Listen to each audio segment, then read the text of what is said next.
निशा निशा जी अपना माइक बंद कर लो। सभी लोग अपना माइक ऑफ कर ले।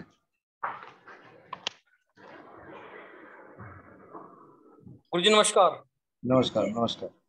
प्रणाम सभी गुरु लोग जी। प्रणाम प्रणाम।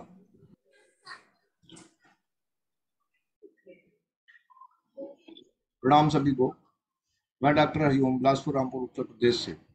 मेरा नंबर है 9927753780।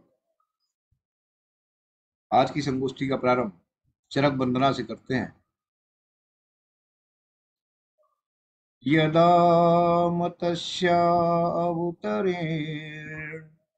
अर्णाभिर्विद्युद्धिता तदा शेषाय तत्र बुभेदा सागम अवात्मा यतश्रेयवायातो ज्ञाता किंचिन्दिता तस्मान् चरका नामान्यासो खयात्रेषु चित्तमण्डले सावातिचरका आचार्यो देवाचार्यो यथा देवो सहस्रवदन स्यासोऽयेन वंशो रुजाकृता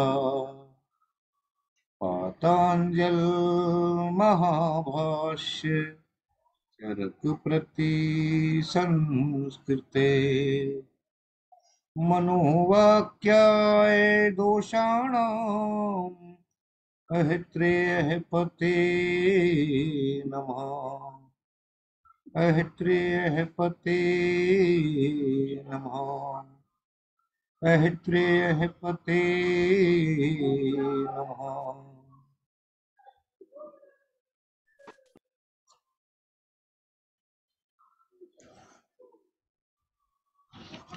गुल्म के बाद हम ओदापत की पूरी उसकी फिजियोलॉजी किस तरह से बनती है, आचार्यों ने क्या क्या उसको कहा, किस किस चीज में हम अप्लाई कर सकते हैं, कहाँ कहाँ उसका जो है थोड़ा सा संक्षेप में करने के बाद मैंने कल तक परसों तक आपको जो है जो उदावरत के मूल दोष है उसमें भी आपको पूरा समझाते हुए आचार्य के आज वो पद उद्धृत करते हैं कि जब आचार्य ने एक बात कही कि कौन कौन से पुरुष हमेशा रोगी अवस्था में होते हैं, यानी कि हमेशा रोगी होते हैं, तो चार प्रकार के रोगी जो चार प्रकार के बताए हैं उनको सबको आपको मालूम है। उसको मैं ज्यादा मतलब कहना चाहिए ज्यादा उसको नहीं बताऊंगा, बस उसका इतना बता दूंगा कि कौन कौन है। वो जो है आप खुद ही उसको समझ सकते हैं, सबने पढ़ा है। मैं किसी भी चीज किसी भी रोग की संप्राप्ति बनाने के लिए सबसे पहले उस रोग की हमको इटियोपैथोलॉजी पूरी पता होनी चाहिए कि ये आखिर रोग और उसका जो एक प्रकार से तर्क वितर्क है वो भी हमको पता होना चाहिए कि यदि ऐसा होता है तो सभी रोगों में क्यों नहीं होता।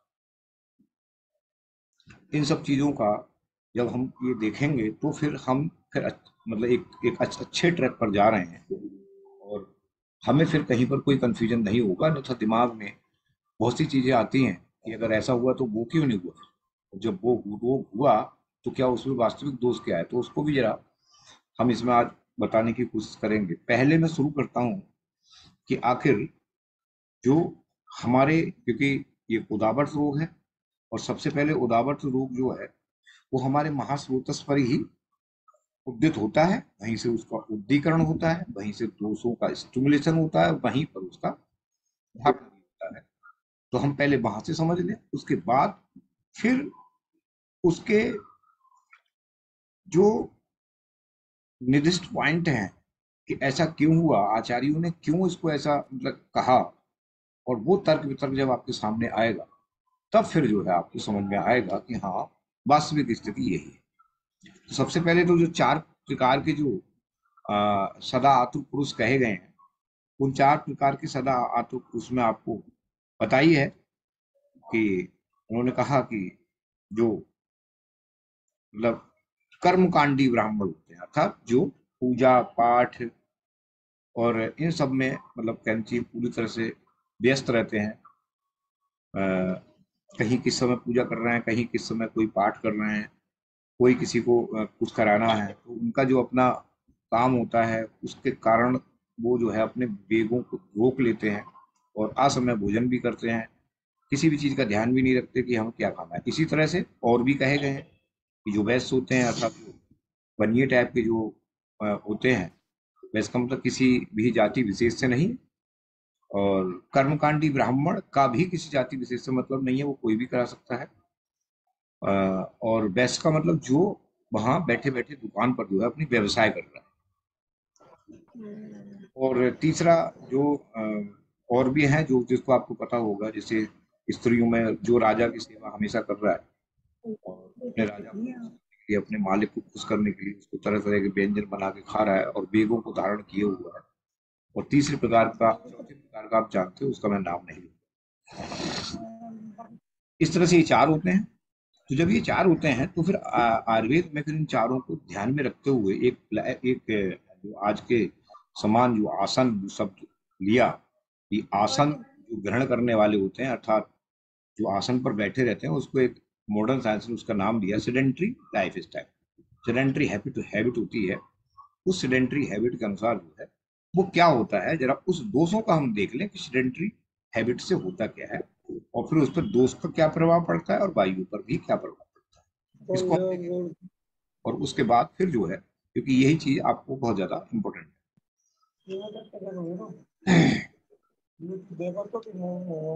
आयुर्वेद का सिद्धांत है कि निद्रा एवं निश्चेष्टा। निश्चेष्टा का मतलब एक बैठे हाथ पैर हिला ही नहीं रहा, और एक निद्रा बहुत ज्यादा सो रहा है, जहां बैठे वहीं पर अपना सोते चले गए। उसके भी कई कारण आपको पता है कि जिसको चिंता भय हो, किसी प्रकार का ना हो, सर्व सुख संपन्न हो, तो वो निद्रा का जो उसका प्रादुर्भाव होता है बहुत जल्दी हो जाता है। उनके कारणों पे जाएंगे तो अलग है, लेकिन यहाँ से हम शुरू करें निद्रा और आचेष्टा। बैठे हैं तो एक ही जगह बैठे हैं, नौकर से पकड़ को कह दी ए इधर को वो चीज इधर ला, ये इधर ये लिया, वहां से वो चीज लेके आ, इधर से वो चीज लेके आ, और एक ही आसन पर बैठे हुए हैं। इसे कहते हैं निश्चेष्टा। निश्चेष्टा का मतलब आप अपने शरीर से ज्यादा, इससे कफ की वृद्धि हुआ करती है इन दोनों चीजों से। और इसके विपरीत वायु जब शरीर के अंदर वृद्धि को प्राप्त तथा अपने कर्मों को प्राप्त करती है तो उसे चेष्टा की जरूरत है। ऋचा दीक्षित जी। हाँ जी। ये ऋचा दीक्षित जी, डॉक्टर साहब आप हैं या पेशेंट हो गई? हेलो जी। अरे जी हेलो। हाँ जी, हाँ हाँ डॉक्टर साहब जी। मेरे ये पीछे से रीढ़ की हड्डी में बहुत दर्द होता था पहले। अच्छा, संगीता जी ने आपको जोड़ा है अरे ना? सर, सॉरी ये अभी ज्वाइन कर लिया मैंने, 9:30 बजे के लिए कहा था इनसे। हाँ हाँ, ठीक है ठीक रिचा अभी तुम लीव हो जाओ। ठीक ठीक है। हैं, हम तुम्हें बताएंगे तब आना। ठीक ठीक है। ठीक, ओके। अभी लीव कर दो।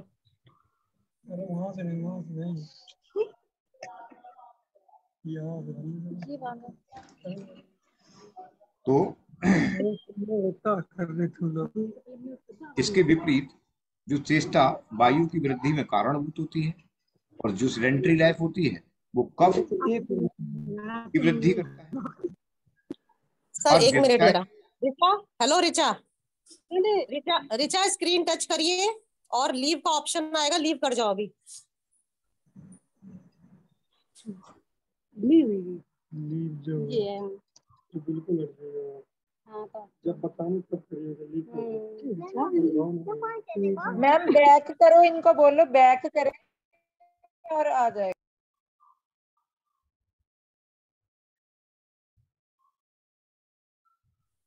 हो गया सर? ठीक। तो दो चीज यहाँ पर ध्यान रखने की जरूरत है कि इन दोनों सेडेंट्री लाइफ से कफ की वृद्धि होती है, लेकिन जबकि वायु को अगर हम बढ़ाएंगे तो उसकी चेष्टा की जरूरत होती है, दोनों एक दूसरे से उल्टे हो गए। अब जब कफ बढ़ गया और वायु को प्राप्त हुए इस कफ का जब स्थान संचय निश्चित ही महास्रोतस में होगा ही होगा,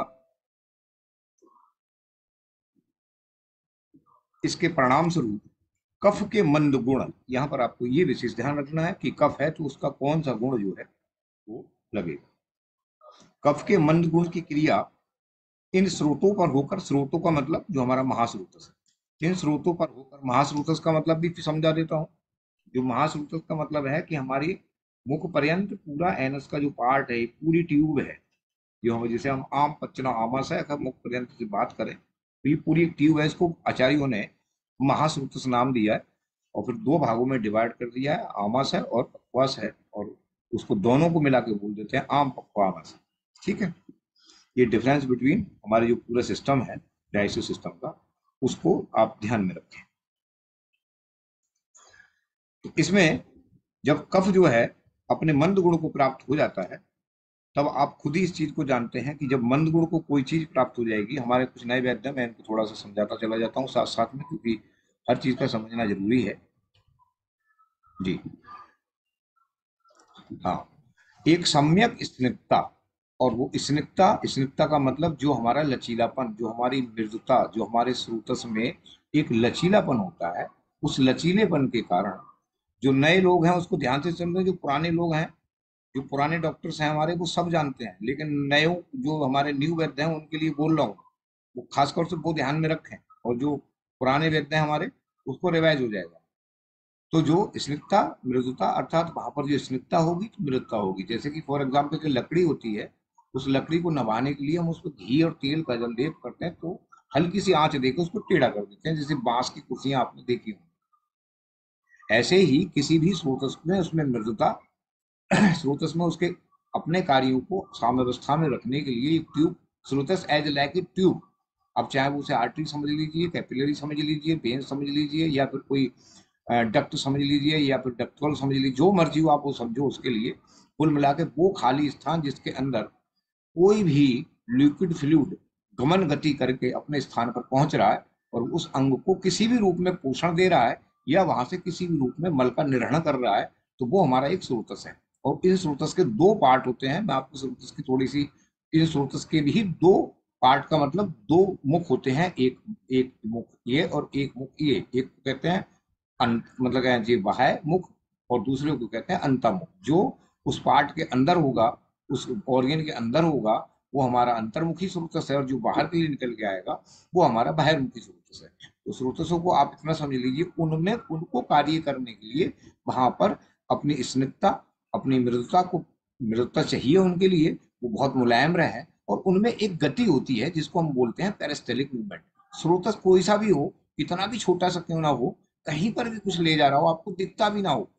वैसे तो बॉडी के अंदर ये सब दिखाने वाले अदृश्य पार्ट होते हैं, कि इसमें जो है वो दृश्य पार्ट है ये स्रोतस हमारे। और कुछ स्रोतस ऐसे ऐसे होते हैं कि जब हम पढ़ रहे थे तो एलोपैथ में जब यह था कि हाँ, एक सर्जन ने अपने कमेंट किया था कि हमने हजारों पोस्टमार्टम किए हैं, हजारों हमने ऑपरेशन किए हैं, हमें बात पित्त कफ के आज तक स्रोतस ही नहीं मिले।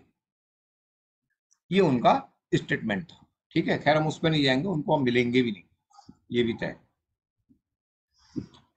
तब उन्होंने कहा कि वो स्रोतस में जो गमन करने के लिए, जो वायु की गति को प्राप्त करने के लिए एक पेरिस्टेलिक मूवमेंट होता है। पेरिस्टेलिक मूवमेंट का मतलब ये थोड़ी नहीं कि उसमें कोई इंजन लगा हुआ है जो खींच के ले जाएगा। हमारी बॉडी के अंदर कोई इंजन नहीं है जो पूरे डिब्बों को पीछे से खींच के ले जाएगा। वहां पर क्या है, गति होती है यूं, ठीक है, ये वाली जो गति होती है, इसमें द्रव पहले ऐसे आया, फिर उस द्रव को ऊपर उठा दिया, फिर वो द्रव यहाँ तक आ गया, फिर उस द्रव को ऊपर उठा दिया, फिर वो द्रव यहाँ तक आ गया। इस तरह से वो द्रव जो है धीरे धीरे करके अपने जो है स्थान पर जहां उसे पहुंचना होता है वो पहुंच जाता है। उसको करने के लिए एक गति होती है जिसे पेरिस्टेलिक मूवमेंट कहते हैं।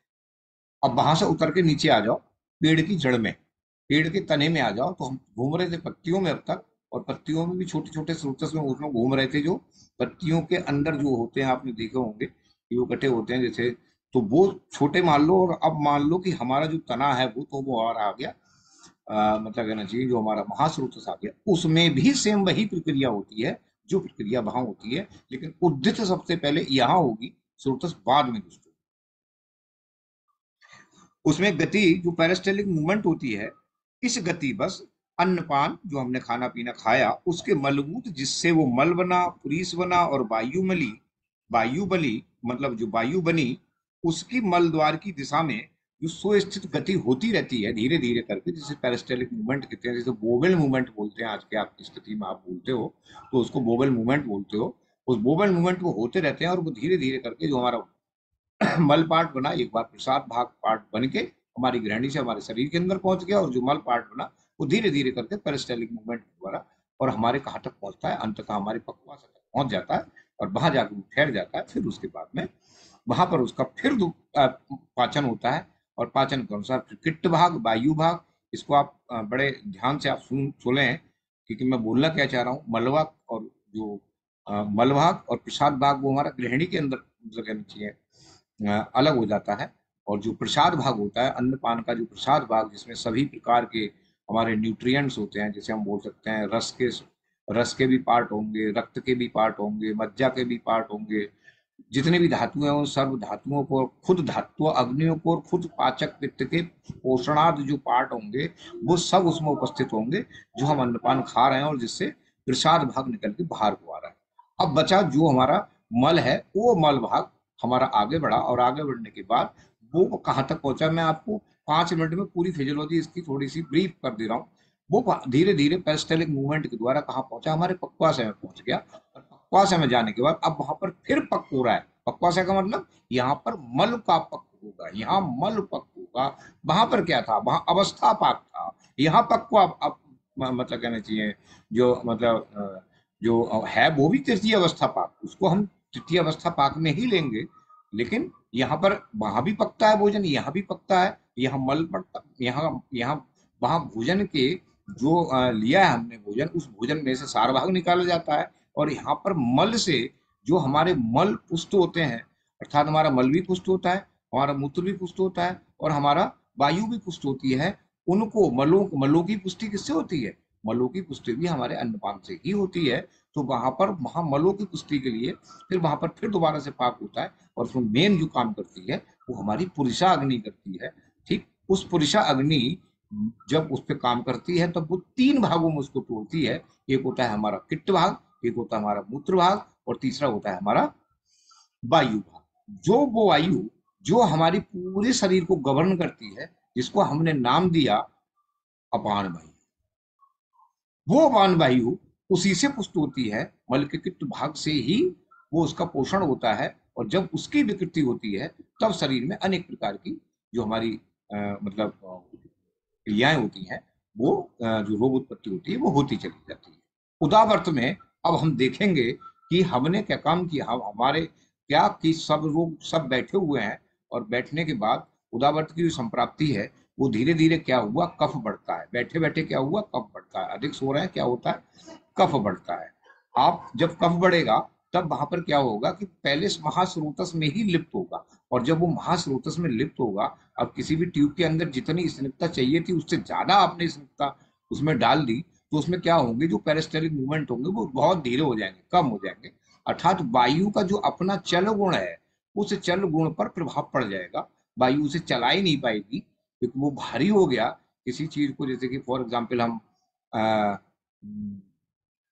जो कपड़ा होता है उस कपड़े को भिगो के जब हम टांगते हैं सुखाने के लिए, और वो भीगा हुआ होता है, तो वायु जितनी अभी चल रही है उतनी 2 घंटे के बाद भी चल रही है, तो एक हम देखेंगे कि उस समय हमारा कपड़ा कम हिलता है ऐसे, और जैसे जैसे सूखता जाता है वो ऐसे ऐसे करना शुरू कर देता है, और सूख जाता है तो फिर वो ऊपर को चला जाता है। तो इसका मतलब यह है कि उसकी स्निग्धता में जो कारण हो रहा है, उस कारण में जो वायु का अपना चलगुण है, वो चलगुण डिपेंड कर रहा है कि उसकी सम्यक जो स्थिरता हो वो उसकी जब सम्यक जो चलगुण है वो उसकी स्निग्धता पर निर्भर कर रहा है, और जब वो उस पर निर्भर कर रहा है, कफ वहां पर बहुत ज्यादा हो गया, तब उसका पेरिस्टेलिक मूवमेंट कम हो गया, और जब पेरिस्टेलिक मूवमेंट कम हो गए तो जो मल है हमारा वो धीरे धीरे करके कहाँ जा रहा है, सीधे पक्वाशय की तरफ गमन करता है। उस बीच किसी भी चीज को अगर जिस स्पीड से वो चल रही है, फॉर एग्जाम्पल कोई आदमी चल रहा है और उससे कहना कि आप देखना कहीं मत, किधर भी देखना नहीं है, आपको इस स्पीड से यहाँ तक आना है,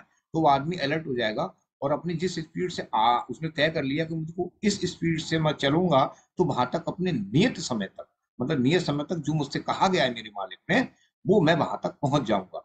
और उस स्थिति में उसको ध्यान रहेगा तो वो चारों तरफ देख नहीं पाएगा, अर्थात किसी चीज बात नहीं कर पाएगा, कोई कुछ उसको समय ही नहीं मिलेगा इतना जो वो किसी से बात करे। और जब उससे कह दिया जाओ ऐसा है तुम लेके ही आना उसको, चाहे देर कितनी भी लग जाए, तो क्या होगा कि वो जहाँ 1 घंटा लगने का है वहां पर धीरे धीरे करके रुक रुक के किसी से बात करते करते या हल्के हल्के चलते हुए दूसरे आदमी से बात करते हुए वहां तक वो 1.5 घंटे के अंदर पहुंचा। यही स्थिति जब मल वहां तक जब ऐसे करके पहुंचता है तो उसको रुकने का समय मिल जाता है, और जब उसे समय मिल जाता है तब वायु को अपना एक जो है वो थोड़ा सा समय मिल गया, तब वहां से वायु क्या काम करती है, वो धीरे धीरे करके एक नियम लगाती है जो मैं आपको कई बार बता चुका हूं कि चरक ने कहा है क्या नाम है, दोषा संशोषणम, अर्थात वायु अब जो है वहां पर रुके हुए या बहुत धीरे चल रहे हुए मल में से दोष और क्लेदांश क्लेदांश का मतलब उसकी द्रवता, उसमें जो स्निग्धता है किसके अंदर, मल के अंदर, उसका शोषण करेगी। और शोषण करने के बाद फिर आगे जाके क्या होगा वो हम बताते हैं। जब तक वो वहां पहुंचता है तब तक काम खत्म होता है, काम खत्म होना जैसा शुरू मतलब हो ही जाता है। उसमें मंदता, इसे अंग्रेजी में स्लैग्नेशन अर्थात हाइपर मोटिलिटी आ जाती है। परिणामतः पुरीस यानी कि जो हमारा मल होता है तथा वायु को मल द्वार तक पहुंचने में जो प्राकृतिक स्थिति में पहुंचता था उतना समय लगता है, उसकी अपेक्षा उससे समय अधिक लग जाता है। और फलस्वरूप पक्वाशय में जो पुरुषाग्नि है को पुरीस के स्नेहांश, पुरुषाग्नि को पुरीस के स्नेहांश, अब यहाँ पर मैं आपको एक चीज और भी बता दूं, पुरीस के स्नेहांश और क्लेद यानी कि द्रवता के पचन एवं शोषण के लिए अधिक समय उपलब्ध हो जाता है। और इसकी क्रिया पुरीस पर यानी कि जो पुरीस होता है, इसकी क्रिया पुरीस पर यह होती है कि वह द्रव से क्या होगा, एक आप लिख सकते हो ऐसे करके, द्रव से सांद्र, सांद्र से सूक्ष्म, शुष्क का मतलब थोड़ा सा गीला भी है और थोड़ा सा कठोर भी है, सांद्र से द्रव से सांद्र, सांद्र से शुष्क और शुष्क से ग्रंथित यानी कि ग्रंथिभूत होकर, ग्रंथिभूत हो जाता है, सशक्त हो जाता है। और सशक्त होने के बाद उसकी जो अप्रवृत्ति हो जाती है, फिर संग यानी कि वायु का संग मिल जाता है, वायु उससे अपना जो ये कर्म है उसका वो संग हो जाता है उससे, और संयुक्त होकर और फिर अल्पांश संयुक्त होती है या कभी कभी बहुत ज्यादा हो जाती है। इस स्थिति का नाम मलास्थम है।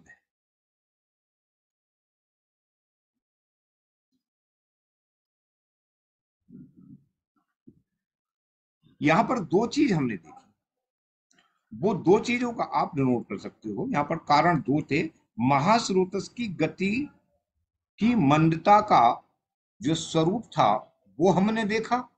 महास्रोतस का मतलब तो आप समझ ही गए होंगे आप सब लोग, महास्रोतस का मतलब हमारी पूरी आम चुनाव भाषा की गति, जो पेरिस्टेलिक मूवमेंट हो रहे थे वो, और दूसरा ये था कि जो उसके मल के जो मल प्रवृत्ति के जो वेग का जो अवरोध हुआ, वो ये दो कारण जो मुख्य रूप से हुए, ये दो कारण ही किसी भी प्रकार के कॉन्स्टिट्यूशन में, चाहे वो वातज हो, चाहे वो पित्तज हो और चाहे वो कफज हो, ये दो ही चीजों को आपको बिल्कुल एकदम ध्यान में रखना है कि ये दो ही कारण ऐसे हैं जो तीनों में एक समान होते हैं। और बाकी पित्त में अलग तरह से संप्राप्ति बन जाती है, कफ में अलग तरह से संप्राप्ति बन जाती है, वातम मजलास्थम में अलग तरह से संप्राप्ति बन जाती है। उस स्थिति में सब में सब कुछ संप्राप्ति अलग होते हुए भी ये दो होंगे, पेरिस्टेलिक मूवमेंट कम होंगे ही होंगे, महास्रोतस पूरा लिप्त होगा ही होगा, और उसकी गति जो होगी, जो जो मतलब कहना चाहिए, जो उसकी जो मल की प्रवृत्ति होगी, उसके वेग में वेग के जो अवरोध होंगे, जैसे कि सुबह सुबह वेग हमारा आता है कि हम जा रहे हैं कि या तो उसमें अवरोध, या हमको वेग अवरोध का मतलब जैसे कि हमें लग रहा है कि हम कुछ अभी मूत्र विसर्जन के लिए जाना है और आगे इतनी देर में थोड़ा सा मरीज उनका रुक जाओ पहले, और वो मरीज था पैरालिसिस का, और उसकी पूरी हिस्ट्री निकालते निकालते निकालते निकालते आधा घंटा तो वो निकल गया, और ऊपर से फिर ऐसे एक पौन घंटा उसमें गुजर गया, और पता लगी हम मूत्र विसर्जन के लिए जा रहे थे और रोक लिया, तो क्या हुआ, वेग का अवरोध वहां पर दो चीजें आई। और नंबर दो, महासुरतस में जो हमारी गति है, जो पेरिस्टेलिक मूवमेंट है, ये दो मुख्य कारण उदावर्त में हर तरह के आपको उदावर्त में मिलेंगे, स्रोतस से लेके महास्रोतस तक, स्रोतस से लेके महास्रोतस तक। इसको आप दिमाग में अपने फिट कर लीजिए। और हाँ, एक चीज और, अब आपको, अभी मैंने जो पेपर आपको डाला है, उस पेपर में मैंने आपको जो नहीं पढ़ाया है वो भी मैंने दे दिया है। एक कंपनी ने मुझसे पेपर जो है वो बनवाए थे कि आप उसको पेपर बनाइएगा, और हमने आपको चूज किया है ऑल ओवर इंडिया में।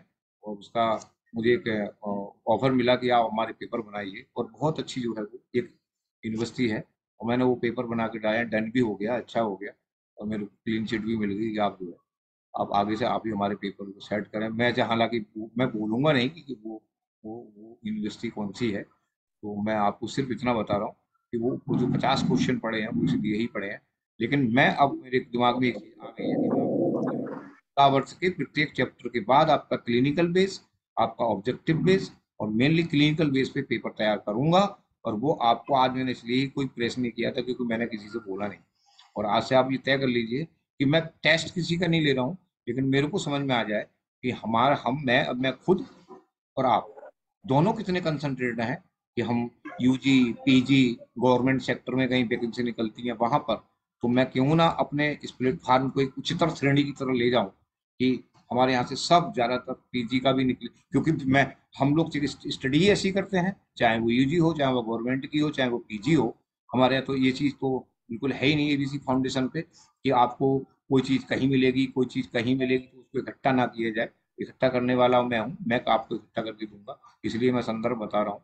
और वो संदर्भ को आप नोट करते चले जाएं, उसमें आपके यूजी के पीजी के गवर्नमेंट सेक्टर में आजकल हमारे यहाँ टेस्ट हो गए हैं, तो उन टेस्टों में आपकी सब चीज जो है आपकी एक प्रकार से नोट्स बनते चले जाएंगे। और जब भी मौका लगे आप तुरंत फॉर्म भरो, आपको अच्छा। और दूसरी चीज ये, आप किसी भी गवर्नमेंट कॉलेज, निजी कॉलेज में जाएंगे, आपकी योग्यता आपको कैसे दिलाएगी, कौन कहता है ना दिलाएगी, मतलब ही नहीं है।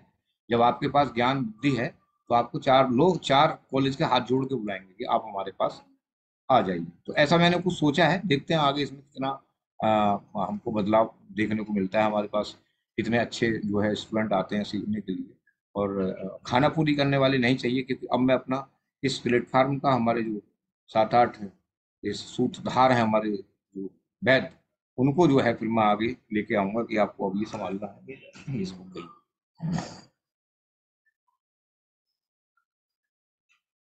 तो इसमें क्या है कि हमको दो चीज देखने को मिली, और वो तो दो चीज हमने नोट कर ली कि चाहे उदावर्त किसी प्रकार का हो और चाहे मलाष्टम किसी प्रकार का हो, उसकी संप्राप्ति में ये दो कारणभूत सिद्ध होंगे। एक तो हमारा जो जो हाइपोमोटिलिटी अर्थात जो पेरिस्टेलिक मूवमेंट कम होंगे वो, और दूसरा वेग धारण। ये जो वेग धारण है ये हम उदावर्त में पढ़ रहे हैं, और वेग धारण करने से क्या हो रहा है वो हमको ये पता चल।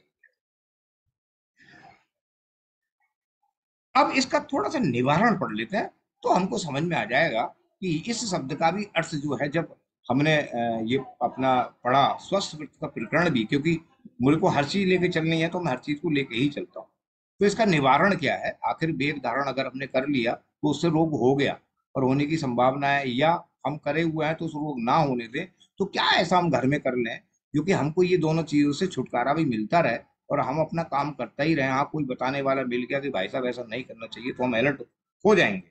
लेकिन अभी तो जो है इतना आध्वा, एक शब्द लिखो आध्वा।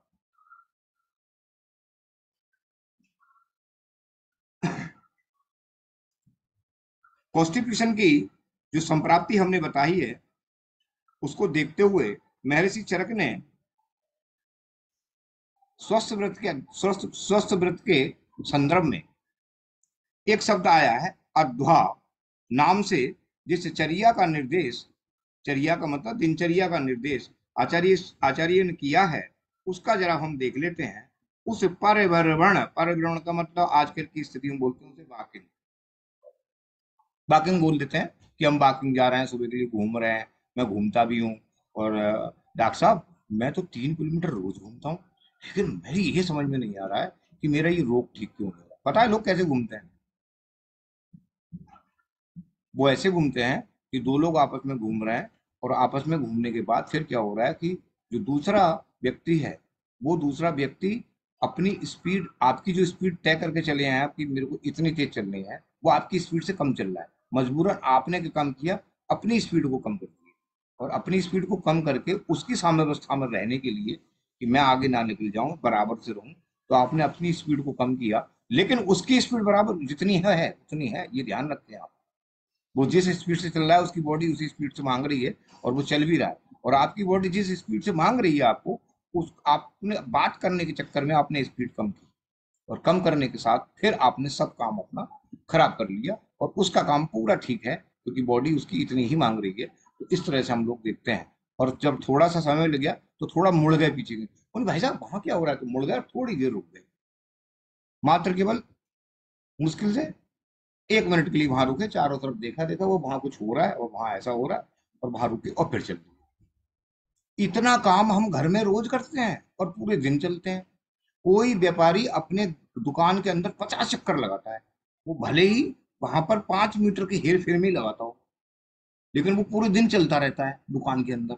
वो कहता है डॉक्टर साहब हमारा तो काम ही यही है, हम पूरे दिन खड़े खड़े काम करते हैं, पूरे दिन दुकान में चलते हैं, तो हमारा तो कोई मतलब नहीं।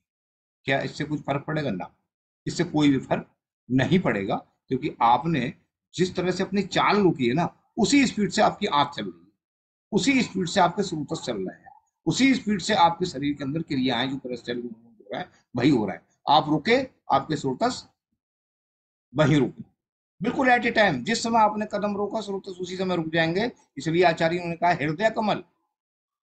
ध्यान दीजिए आप, सोते समय हृदय सो जाता है, क्या मतलब है इसका?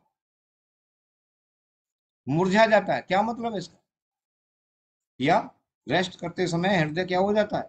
मुरझा जाता है, वो अपना वर्क कम करना शुरू करता है। अर्थात बॉडी के लिए जितने भी रक्त वह स्रोतसों में रक्त की जरूरत होती है, हाँ, रक्त की जरूरत होती है, वो उतना ही उसको देता है। उसको एक्सर्जन के लिए ज्यादा कुछ करना ही नहीं पड़ता। इसलिए आचार्य ने कहा है कि जो हृदय कमल होता है वो मुरझाया हुआ होता है, और जो व्यक्ति जगा हुआ होता है, चलता है, तो जो है उसका हृदय कमल खुला रहता है।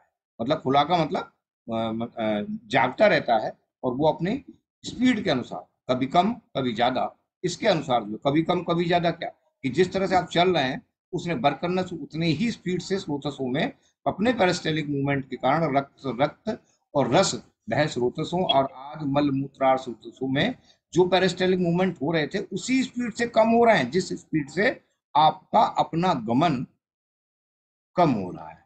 आप सिर्फ केवल आंत पर सीमित ना रहे, बल्कि पूरे शरीर पर सीमित। और जब पूरे शरीर पर, आप वैद्य जी लिख रहे हैं हमारे क्या नाम है, शुभम शर्मा जी, आनंद आ गया। हाँ, तो आनंद भाई भाई आ गया सच में सर, ये बहुत आंसर मतलब क्वेश्चन था बहुत दिनों से, इसका आंसर ही नहीं मिलता था कभी। चलो आज मिल हृदय गया। वाला। जी सर। तो उसी स्रोत उसी उसी के अनुसार फिर आचार्य ने एक शब्द का मतलब कहना चाहिए, उसको लपेट के रख दिया वहां, आद्वा। आद्वा का मतलब होता है निरंतर। आप जिस स्पीड से चल रहे हैं आप उसी स्पीड से चलें, लेकिन शरीर को रोके ना। आप जब रोकेंगे, एक क्वेश्चन था, हाँ, आप बाद में रख लेना। आप जब शरीर को रोकेंगे तो उसी स्थिति में आपके स्रोतस, आपके महास्रोतस में जो पेरिस्टाल्टिक मूवमेंट हो रहे हैं वो उतनी ही स्पीड से कम होते चले जाएंगे।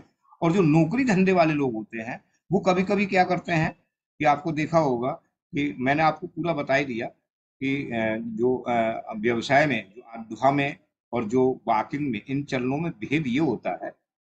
अब भेद इसमें लिख सकते हैं कि वाकिंग में और अध्या में, इन दोनों में भेद ये होता है कि अध्या में जो सतत चलने की चर्या को आचार्यों ने बताया है। सतत चलने की मतलब आप चल रहे हैं, सतत चल रहे हैं, आप तेज चल रहे हैं, कम चल रहे हैं, इसका कोई मतलब नहीं है, आप सतत चल रहे हैं। जो सतत चलने की जो प्रक्रिया को आचार्यों ने समझाया है उसका प्रभाव आमाशय पर होता है। और आमाशय से मतलब कहना चाहिए जब उद्वात की या उदावत की जब ये संप्राप्ति बनती है, तो यही संप्राप्ति, यही जो इटियोपैथोलॉजी होती है, यही इटियोपैथोलॉजी पूरे शरीर के स्रोतों पर लागू हो जाती है। तब उन्होंने कहा कि सतत चलने वाली प्रक्रिया को आध्वा कहते हैं। और व्यवसाय में जो लोग पूरे दिन चलते हैं वो बीच बीच में बैठते रहते हैं, बीच बीच में बात करते रहते हैं, बीच बीच में थोड़ा चले तो वहां रुक गए, 2 मिनट, हाय भाई साहब नमस्कार, हाथ मिलाए, फिर आगे चल दिए।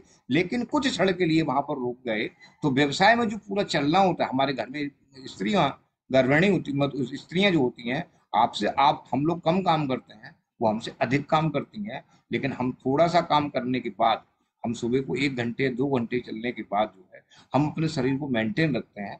लेकिन हमारे जो घर की स्त्रियां होती हैं, हमें संभालते हुए और मतलब कहना चाहिए परिवार को संभालते हुए, सुबह 6 बजे उठ के पूरे दिन शाम तक 4 बजे उन्हें फुर्सत मिलती है, और उसके बावजूद भी उनका वजन बढ़ता है। तो वो कहती है हम पूरे दिन काम करते हैं, हमारे साथ में ऐसा क्यों नहीं होता है। आप उनको समझा दें कि आप क्या करते हैं, आत्महत्या नहीं करते, आप क्या करते हैं, व्यवसायिक रूप से जो वॉकिंग होती है उसके रूप से आप चलते हैं। हाय हेलो नमस्कार करते हुए आपने हल्का सा पोछा लगाया, थोड़े बर्तन साफ कर लिए, फिर 2 मिनट रुक गए, चारपाई पे बैठ गए, एक घूंट चाय नहीं तो पानी पी लिया, 5 मिनट के बाद फिर काम शुरू कर दिया, और इस तरह से आपका 4 बजे तक आपका काम निपटता है। तो वो आपकी कोई एक्सरसाइज, कोई आपको किसी प्रकार का चलन, ये सब आपका नहीं हो पाया है, आपकी बॉडी उसके लिए बिल्कुल आसात नहीं है। तो आपको इस तरह से जो आपके स्रोतस हैं वो बंद हैं, और जब स्रोतस हैं, कफ का इन्वॉल्वमेंट वहां हो गया, वहां उसने लेपिंग कर ली, और चल गुण जो है जो मतलब स्रोतस में लिप्त हो गया, स्निग्धता बहुत ज्यादा अधिक हो गई, और वहां पर फिर ये जो मूवमेंट होता है, जो पेरिस्टाल्टिक मूवमेंट कम होते हैं। इसलिए हमारी जो स्त्रियों में ज्यादातर मोटापा या हाइपोथायराइडिज्म, ये जितने भी केस होते हैं, ये आपको बहुत ज्यादा देखने को आपको आज की स्थिति के अंदर मिल रहे होंगे। जबकि उनकी मेल कंप्लेंट यही होती है कि हम तो पूरे दिन काम करते हैं। तो मैं आपको इसलिए बता रहा हूँ। तब आचार्यों ने सतत चलने वाली प्रक्रिया को आमाशय पर कोई किसी प्रकार का प्रभाव ना हो, इसको आध्वा शब्द से निर्देशित करते हुए शरीर के प्रत्येक स्रोतस में वही जो पेरिस्टाल्टिक मूवमेंट को कायम कर रखने के लिए, उसको सतत बनाने के लिए आमाशय में जो पेरिस्टाल्टिक मूवमेंट होते हैं उनका, उसका जो साम्यावस्था में लाने के लिए एक शब्द का प्रयोग किया, वो है आध्वा। इसके विपरीत या कुछ उससे साम्यता ना रखते हुए जो व्यवसायी पुरुष होते हैं, उस वॉकिंग से ये उसका मुख्य डिफरेंस है। इससे हमको फायदा क्या मिलेगा वो हम थोड़ा सा देख लेते हैं। क्योंकि हम जब उदावर्त की, जब हम पूरी उसमें जाऊंगा ना, पूरी इटियोपैथोलॉजी के अंदर, तब आप उदावर्त में कहीं आचार्यों ने कहा कि वेग धारण से वायु का, वेग धारण से जो वायु होती है प्रकुपित होती है, तो क्या वात पित्त कफ प्रकुपित होते हैं या नहीं होते हैं। इसका आंसर केवल एक शब्द में आचार्य एक मिनट, आचार्य हेमाद्र ने, आचार्य अरुण दत्त जी ने एक शब्द में, और वो छोटा सा इतना से छुपा हुआ शब्द है जिसको बहुत दिनों के अंदर समझ में आया कि ये भा व धा और रा, ये धा और रा, धृत और घृत। अब ये घृत समझ में आ रहा था, धृत समझ में आ रहा था, बाद में समझ में आया ये धृत शब्द है। और इस धृत शब्द का जो उच्चारण है, जो उसका वास्तविक हमारी पैथोलॉजी के अंदर एक, जैसे कि ना एंजाइम्स होता है ना, कि वो उसको एक्टिवेट कर देता है, वो उसको इनएक्टिवेट करता है, वो ऑक्सीडाइज कर देता है। ये जो शब्द था, इसको समझने में बहुत समय लगा, और इसका मतलब ये बताएं, आज हम, आज तो नहीं, मतलब आगे कल या परसों जब भी होगा उसको क्लियर करेंगे कि वायु के साथ साथ पित्त का भी प्रकोप होता है। और बाकायदा आपको ऐसे बताएंगे कि आप कहोगे कि ये डिजीज थी, लेकिन ये वातज नहीं थी, और इसमें वातज डिजीज हमको लग रही थी, लेकिन उसमें उपचार जो दिया गया था वो कफ और पित्त का दिया गया था। वायु की नानात्मक डिजीज नहीं थी, लेकिन वायु मुख्य दोष इसके अंदर था, फिर भी इसमें लंघन कराया गया। तो क्या इसके अंदर जो दूसरा दोष था वो था वहां, और जब वो वहां था तो फिर यहाँ पर स्रोतस अवरोध हुआ कैसे, यहाँ पर अवरोध कैसे हुआ। और यहाँ पर जो वायु को आपने बताया था कि वायु ही विदावर्त है, और वायु ही इसमें प्रकुपित होती है, दोष दूसरे प्रकुपित नहीं होते। लेकिन अष्टांग हृदय सूत्र में अध्याय 4 में बता दे रहा हूं, आप उसको स्टडी कर सकते हो।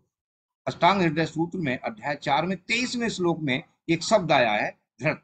श्लोक है 3 अक्षरों 3 लाइनों का, और उसमें एक बीच में शब्द आया है यत् प्रकुटम धृतम।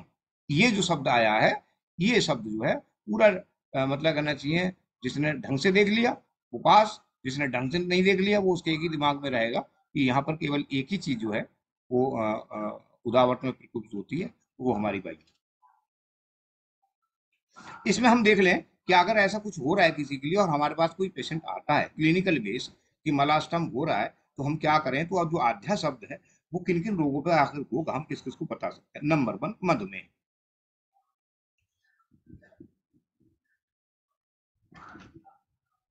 नंबर 2 अम्लपित्त,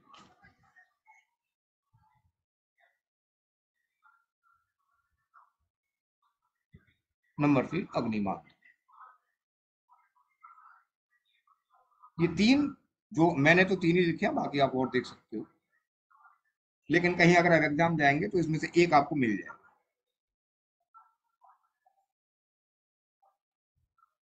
इन 3 रोगों में अगर आपको लगता है कि कुछ औषधियां ऐसी हैं, मैं बहुत बढ़िया औषधियां दे रहा हूं, अग्निमांद की भी और जो उसकी डायबिटीज की भी और अम्लपित्त की भी इसकी औषधियां दे रहा हूं, लेकिन पेशेंट को जो है उतना फायदा नहीं मिल पा रहा है, तब आप उसके बीच में जोड़ दें कि अब आपको अर्धा करना है, अर्थात सतत चलना है। चाहे आप सुबह के लिए आधे घंटे रोज चलें, लेकिन एक स्पीड से चलें, और इतनी स्पीड होना चाहिए कि आपके शरीर में थकान ना हो।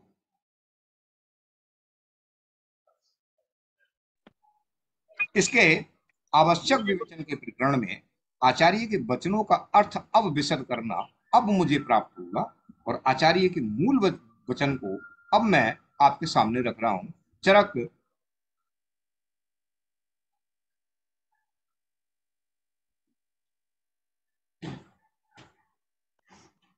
चिकित्सा स्थान अध्याय 12 में 27वां श्लोक।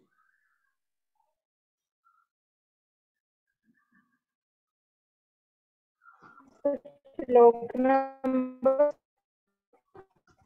हाँ, चरक चिकित्सा स्थान अध्याय 12 में 27वां श्लोक।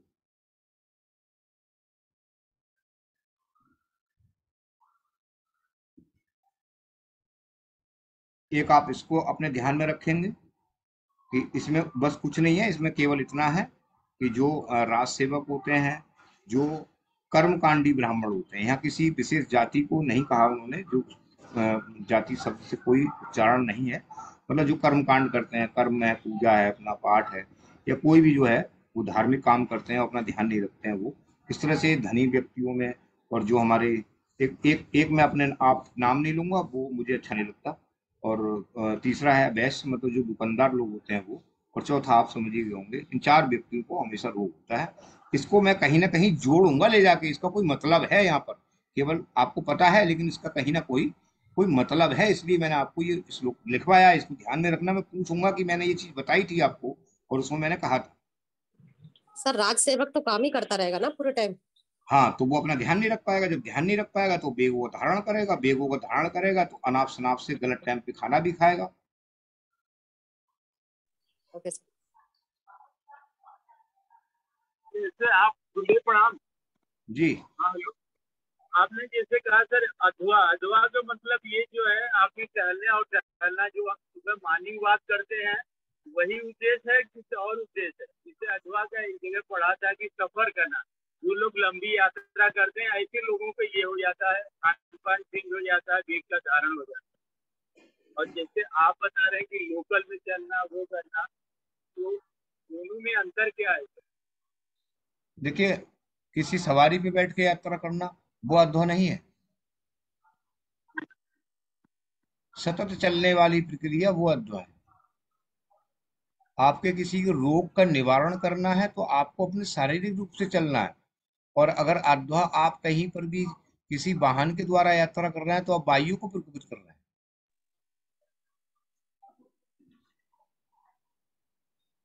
इसका आप विशेष रूप से ध्यान रखें। ये चरक चिकित्सा स्थान अध्याय 12 में 27वां श्लोक में मिलेगा सर, अधवा तो नहीं, जो आध्वा शब्द है उसका अर्थ आप गमन से, चलन से निकाल सकते हैं। अब गमन और चलन दो चीजों से हो सकता है, एक तो सवारी पे बैठ के हो सकता है, ये खुद अपने शरीर से हो सकता है। तो यहाँ पर जो आचार्यों ने विशेष रूप से दिया है, हम उसका अर्थ ये ना निकाल के, बल्कि ये अगर अच्छे तरह से निकाल लें कि हमें अपने शरीर से जो सतत चलन की प्रक्रिया है उसको अध्वा के रूप में लिया है। अगर हम उसका कोई दूसरा अर्थ निकाल लेते हैं, या मतलब मैं किसी संहिता को गलत नहीं बता रहा हूँ, ना आपको गलत बता रहा हूँ, लेकिन जो सही रूप में है, वो जैसे लंबी यात्राएं बहुत करते हैं, वो अध्वा के रूप में नहीं आती।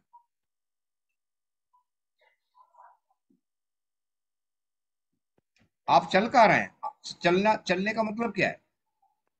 आपसे कोई कि चलें तो आप किससे चलेंगे? अब वही वाली बात, एक पेशेंट जो मेरी ओपीडी में रामपुर में था, तो उस समय मैंने एक पेशेंट था लगभग 105 किलो का।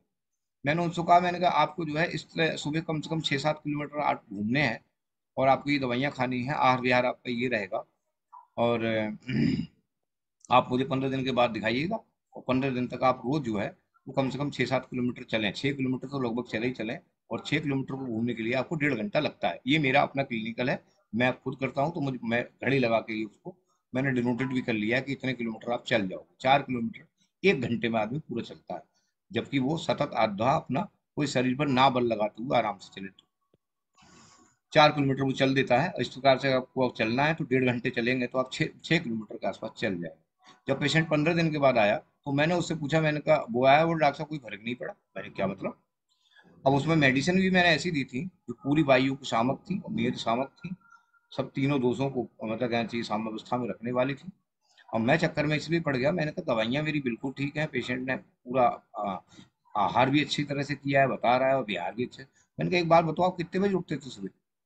तो बोले मैं उठता था 6 बजे, और 6 बजे उठ के मैं जो है कम से कम 8 या 10 किलोमीटर टहल के आता था, और उसके बाद फिर मुझे कुछ नहीं हुआ। तो मैंने उनसे कहा, मैंने कहा एक चीज बताओ, आप 8-10 किलोमीटर टहल के आते थे, समय कितना लगता था? बोले 8 घंटा। मैंने कहा आधा घंटा समय लगता था? मैंने कहा ऐसे घूमते थे? बोले मोटरसाइकिल से। बोले मोटरसाइकिल से घूमते थे डॉक्टर साहब 10 किलोमीटर रोज। अब उस श्रेणी में आपको आध्वा रखना है, या सतत चलन वाली प्रक्रिया रखनी है, या आध्वा से संबंधित कोई और चीज हो सकती है?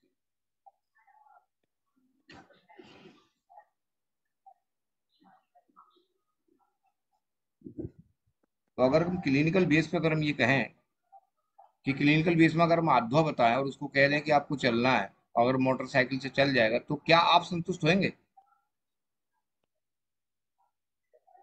ये सर फिजिकल एक्टिविटी मानेंगे कि जो फिजिकल एक्टिविटी खुद करी गई वो। हाँ, जो खुद आपके शरीर ने की है, खुद आपने अपने मन को लगा के की है, शरीर और मन दोनों साथ में काम करते हैं इसमें, तब आप उसको आध्वा मानेंगे कि आप चल रहे हैं। आपने सतत चलन की प्रक्रिया को पूरा किया है, और फिर आपको उसमें उपशय ही प्राप्त होगा, अच्छे रिजल्ट मिलेंगे, मरीज भी खुश रहेगा, आपके औषधियों का अच्छा प्रभाव होगा। उस स्थिति में आपको ये शब्द उन्होंने बोला। सर ये सदा, हाँ, सर सदा आतुरा वाला इसका सर रेफरेंस आपने सुश्रुत का कौन सा वो बताया था? है जो सदा आतुर रहते हैं, मतलब जो 4 व्यक्ति बोले थे आपने, राज सेवक, वैश्य, इसका रेफरेंस सर क्या बताए थे सुश्रुत का? इसमें जो क्या नाम है, स्वस्थ वृत्त के प्रकरण में आप जाइएगा, जी और सर। स्वस्थ वृत्त के प्रकरण में जो सदा आतुर, चरक संहिता में चले जाइए, कौन आतुर रहता है कौन आतुर नहीं रहता है, मुझे को देखना पड़ेगी। मैंने तो देख के और उसको मतलब कहना चाहिए लिखा हुआ है काफी दिन का। जब सड़क संहिता में खोलेंगे कौन रोगी सदा आतुर रहता है, नहीं तो स्वस्थ वृत्त के प्रकरण में आपको सूत्र स्थान में ये सब चीज मिल जाएगी। आपको अलग से बुक खरीदने की आवश्यकता है ही नहीं। सर सुश्रुत में है सर शायद ये? नहीं, सड़क संहिता सूत्र स्थान। अच्छा ठीक ठीक। हाँ, और उसमें आप शुरू शुरू में हेडिंग देखेंगे, तो हेडिंग में ही जहाँ पर परसिस्टी होती है, जहाँ पर वो लिखे होते हैं सब ये मतलब कहना चाहिए एक चैप्टर वाइज, उसी के अंदर आप पॉइंट देखते चले जाएंगे तो उसमें लिखा हुआ है सदा आतुर। हाँ सर, सदा आतुरा, वो लास्ट में सदा आतुरा करके श्लोक है सर, वो पढ़ा था। हाँ, उसको पढ़िए। जी सर। इसके लिए जब हमने इतना सब कुछ देख लिया, तब हमारे दिमाग में ये चीज आई कि आखिर अगर वात पित्त कफ हो, ये वायु के अलावा अगर वात पित्त कफ अगर ये होते हैं, दोनों ही प्रकोपित होते हैं। मैं आपको एक सूत्र बता रहा हूं जो मैंने बताया था अभी, धृत, वो आप अष्टांग हृदय सूत्र में इसको जरूर पढ़ लीजिएगा, क्योंकि ये सूत्र संबंधित है सीधे राजक्षमा की संप्राप्ति को निकालने के लिए। अष्टांग हृदय सूत्र अध्याय 4 में 33वां श्लोक का जरा अर्थ देखेंगे तो इसी सूत्र से राजक्षमा की संप्राप्ति उदावर्त से कैसे होती है, वेग धारण से कैसी होती है, वो आपको समझ में आ जाएगी। और हमको फिर वहां उदावर्त जब हम राजक्षमा लेंगे तो हमको फिर ये भ्रम नहीं रहेगा कि आखिर राजक्षमा की संप्राप्ति बनी कैसे। क्योंकि मैं जहां तक जानता हूं, तहां तक राजक्षमा को पढ़ने में या उसको ट्रीट करने में बहुत जल्दी लोग उसको लेते नहीं है, गवर्नमेंट की तरफ से भी हमको ये मतलब कहना चाहिए इंस्ट्रक्शन होते हैं कि जो भी आपको टीबी का मरीज मिले आपको सीधे उसको डॉट सेंटर भेजना है, अन्यथा आपको जेल हो जाएगी। आप टीबी को फैलाने का काम कर रहे हैं, आप अपने पास ना रोकें। लेकिन जो उससे दवाइयों से रेसिस्ट का मतलब खाली दवाई 9 महीने और फिर उसके बाद उन्होंने अपनी क्लीन चिट दे दी कि अब आपको टीबी नहीं है, आप अपने घर जाइएगा और आपकी कोई दवाई अब नहीं है, आप अपने ठीक हैं, अब हम किसकी दवाई खिलाएं। उस स्थिति में हमारी जो बच्चियां होती हैं उनको 10 साल पहले अगर टीबी हो जाती है एंड दैट फाइनली वो इनफर्टिलिटी की समझने की कोशिश करो कि मैंने आपको इसी चैप्टर के अंदर पूरी चरक संहिता को और पूरे ग्रंथों को और ज्यादातर डिजीज को इसी में ही समावेश करके चलूंगा।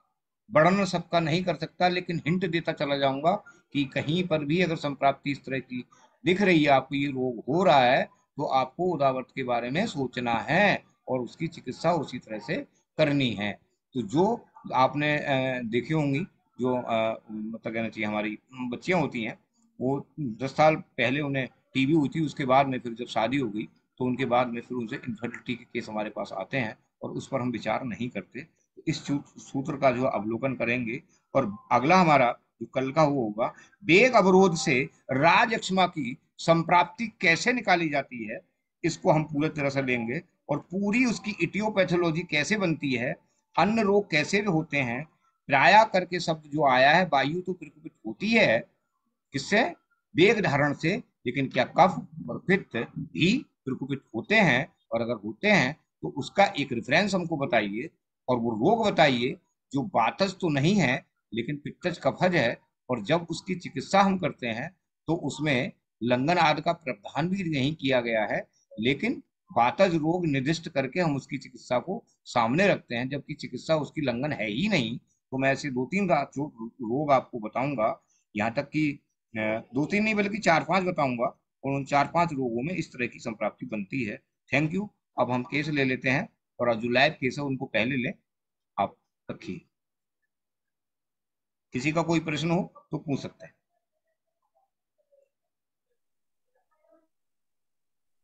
सर मेरा प्रश्न है, आपने अभी बताया अष्टांग हृदय अध्याय 4 का 33वां श्लोक ना, उसमें तो जो सर लिखा हुआ है वो प्रज्ञा अपराध और उसके बारे में है, तो उसी से जो अथर्ववेद का उसी से संबंधित है, उसी से निकलेगा। ठीक उसी है, से संबंधित। ठीक है सर, थैंक यू सर, यही पूछ रही थी। सर आपने बताया कि अथवा, जो कि आपने बताया कि उतना हम चलेंगे जब पसीना हो जाए, फिर हम 20 मिनट रुके फिर लौट आए, सर आपने बताया था। हाँ, तो मैंने उस स्थिति में बताया कि आपको पसीना ना आए तब तक आप चलते रहें, जब आप पसीना आप आ जाए तब वहां पर आप बॉडी को रेस्ट दें, और रेस्ट देने के बाद, रेस्ट का मतलब 2-4-6 मिनट वहां रुकें, और रुकने के बाद फिर अपनी सामान्य स्थिति में अपने घर की तरफ चले जी। तो सर अगर जिनको वेट लॉस करना हो, तो जैसे कि कोई भी जाइए जिनके पास, जैसे डायबिटीज वालों के पास, चाहे कार्डियोलॉजिस्ट के पास, तो वो बोलते हैं कि ब्रिस्क वॉक करना है कम से कम आपको 35 से 45 मिनट तक। अच्छा, अभी जो क्या नाम है हमारे जो कॉमेडियन थे, क्या नाम है, राजू श्रीवास्तव सर, जो अभी वो हैं कोमा में है। क्या हो गया उनको? वो सर वो हाँ, जो एक्सरसाइज जो एरोबिक उन्होंने किया, तो हमने एक्सेसिव जो एक्सरसाइज है उसी को तो रोका है। जी जी जी जी। शरीर से मल का निर्णय हो जाएगा तो क्या होगा जी, मल भी शरीर को धारण करते हैं सर। हाँ, मूलम ही शरीरम। हाँ, दोष धात मल मूलम ही शरीरम सर जी। तो ज्यादा अगर पसीना निकाल रहे हो तो क्या सोच रहे हो, वेट कम हो जाएगा, वायु इतनी प्रकोपित होगी कि पूरे शरीर को निचोड़ कर रख देगी। जी सर जी। अच्छा सर, वो भी तो लिखा है ना, स्वेदस्य क्लेद विद्रति, मतलब स्वेद जो होता है क्लेद को धारण करके रखता है, तो अगर ज्यादा वो वॉकिंग करेंगे तो ज्यादा पसीना आएगा तो क्लेद क्षय होकर वायु प्रकोप होगी ना। और बिल्कुल सर वो ज्वाइन कर लिया है रिचा ने। हाँ, अगर कोई और किसी का प्रश्न तो रख दो, वरना फिर मैं लाइव केस लेता हूँ। सर इस लाइव केस के बाद मुझे मेरे लिए पूछने ट्रीटमेंट था। हाँ हाँ ठीक है सर मेरा, हाँ रखो आप प्लीज। हेलो रिचा। हाँ रिचा, मैं, हाँ पूजा बताओ। अच्छा हाँ सर एक कैंसर की पेशेंट है, एक्चुअली 2020 में उसको डायग्नोज हुआ सर, और अभी फिलहाल वो कीमो पे चालू किया सर, तीसरी बार कीमो चल रहा है सर। पहली बार जब डायग्नोज हुआ था तो फिर बोन कैंसर है सर, उसका ऑपरेशन हो चुका है सर। एक बार ऑपरेशन हो गया था तब नेगेटिव आई थी 2018 में, जब उसका डायग्नोज हुआ था तब उसको जब वो टेस्ट के लिए भेजे थे तो नेगेटिव आया सर। उसके बाद में 2020 में फिर से स्पाइन की प्रॉब्लम स्टार्ट हुई, तो फिर उन्होंने कुछ टेस्ट एडवाइस किए, उसके अंदर फिर पेट स्कैन कराया तो फिर उसके अंदर पॉजिटिव आया सर। और पहले अभी फिलहाल सर स्पाइन के पहले कहाँ था? सर रिब्स के पास एक छोटा सा मास डेवलप हो गया था सर। अच्छा, मास डेवलप हो गया था, वो निकाल दिया, उसके साथ में 2 रिब्स भी निकाल दिए सर। पार्शियल रिमूवल कर दिया और उसको टेस्टिंग के लिए भेजा तो फिर वो वाला नेगेटिव आया सर। और उसके बाद में फिर सर वो रिपोर्ट भी मेरे पास है, तो फिर वो वाला नेगेटिव आया। फिर 2020 में जब पेट स्कैन किया तो फिर वह में लीजन्स बहुत सारे दिखे, मल्टीपल लीजन्स दिखे।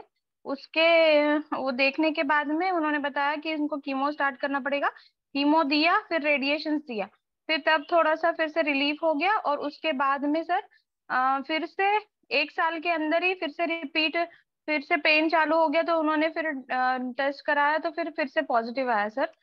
ये एक्चुअली मेटास्टासिस पूरा nodular soft tissue nodular in random distribution in bilateral lung fields, अभी अभी का है सर, ये रिसेंट वाला 21 का आया है सर इसमें।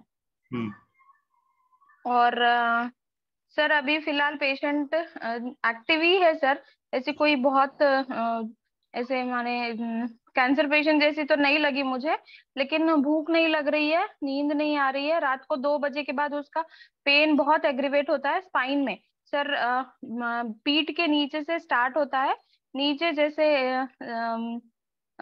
ये कॉकिक्स तक उसका पेन एग्रीवेट होता है सर। 4 दिन से मोशन नहीं हुई करके आए एक्चुअली वो लोग। सर वो कीमो पे चल रही है फिलहाल तो, और 4 दिन से मोशन नहीं हुई तो कल मैंने एरंडी का तेल शुंठी के कषाय के साथ लेने को बोला रात में, तो सुबह में 3 बजे उसका मोशन पास हो गया और पेन में जैसे तैसे 50% कम हो गया सर उसका पेन। और ये 4 दिन से जब से मोशन नहीं हो रही थी उसको पेन बहुत ज्यादा एग्रीवेटेड था सर। ठीक सर फिलहाल उनको तकलीफ जो है सर, मैं ये ग्रुप में डालती हूँ सर रिपोर्ट्स, और इसके अंदर इम्प्रेशन में तो मैं पढ़ के सुनाती हूँ sir. Heterogeneously FDG mass lesion involving left posterior medial chest wall, abdominal wall and left lung with local extension involvement of as described above, suggestive of recurrence। ऐसा आया सर, नोडुलर है सर वो पूरा। तो ग्रुप में डाल दो इसको। जी जी सर। फिलहाल इनको क्या पूछना है सर, कीमो भी चालू है, रेडिएशन भी फिर से आ रहा है, तो इसका कुछ इनको तिक्तरस का सेवन शुरुआत कराना शुरू कर दो। सर आवाज क्लियर नहीं है? आवाज समझ में नहीं आया सर। ये आवाज ऋचा जी आप अपना माइक ऑफ करिए।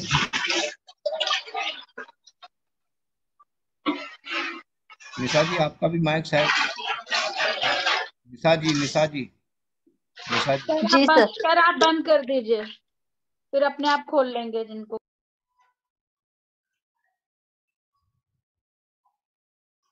ठीक है, इनको तिक्तरस का सेवन कराओ।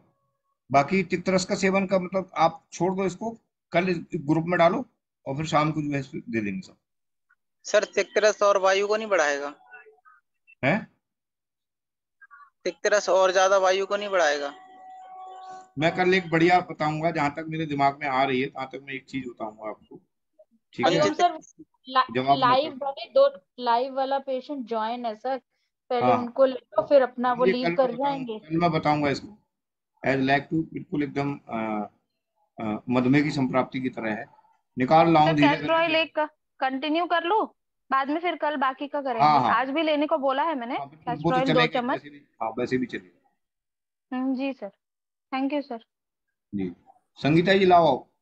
खोलो, हाँ बताओ उनका हाँ वीडियो खोलो।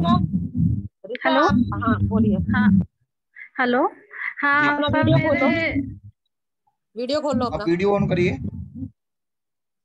हेलो। हाँ जी, हाँ जी, नमस्कार हाँ नमस्कार। नमस्कार। मेरे रीढ़ में बहुत दर्द होता था पहले, 6 साल पहले, हम्म और होता रहा।